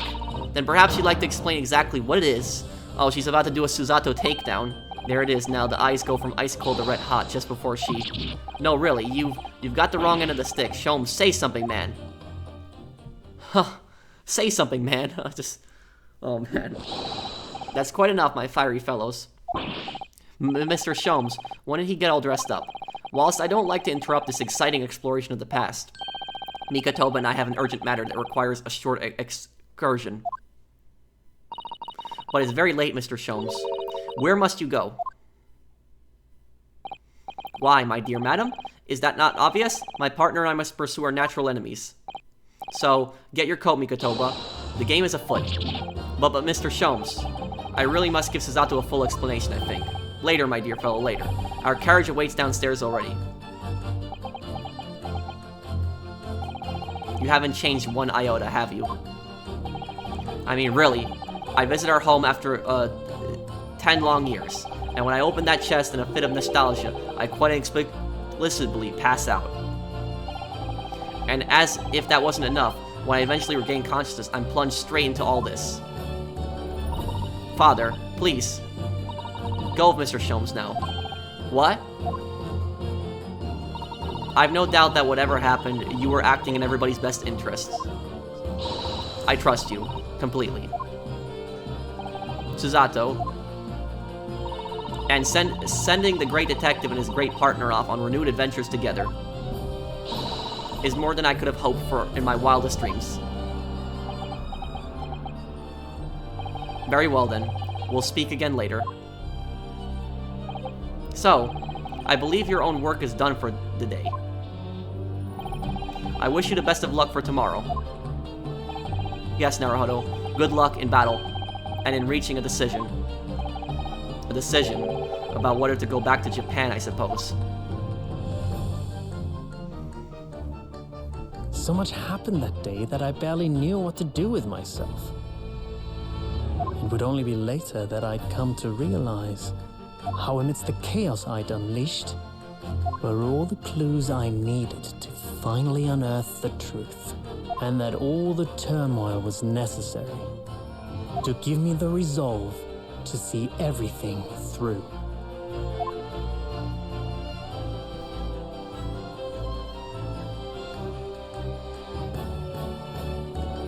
So I guess it, this part, this ends here. Oh, wait, this? It says end. It doesn't say to be continued. So does that mean we're going on to the next adventure now? Well, I guess we'll see then. But this is getting really crazy.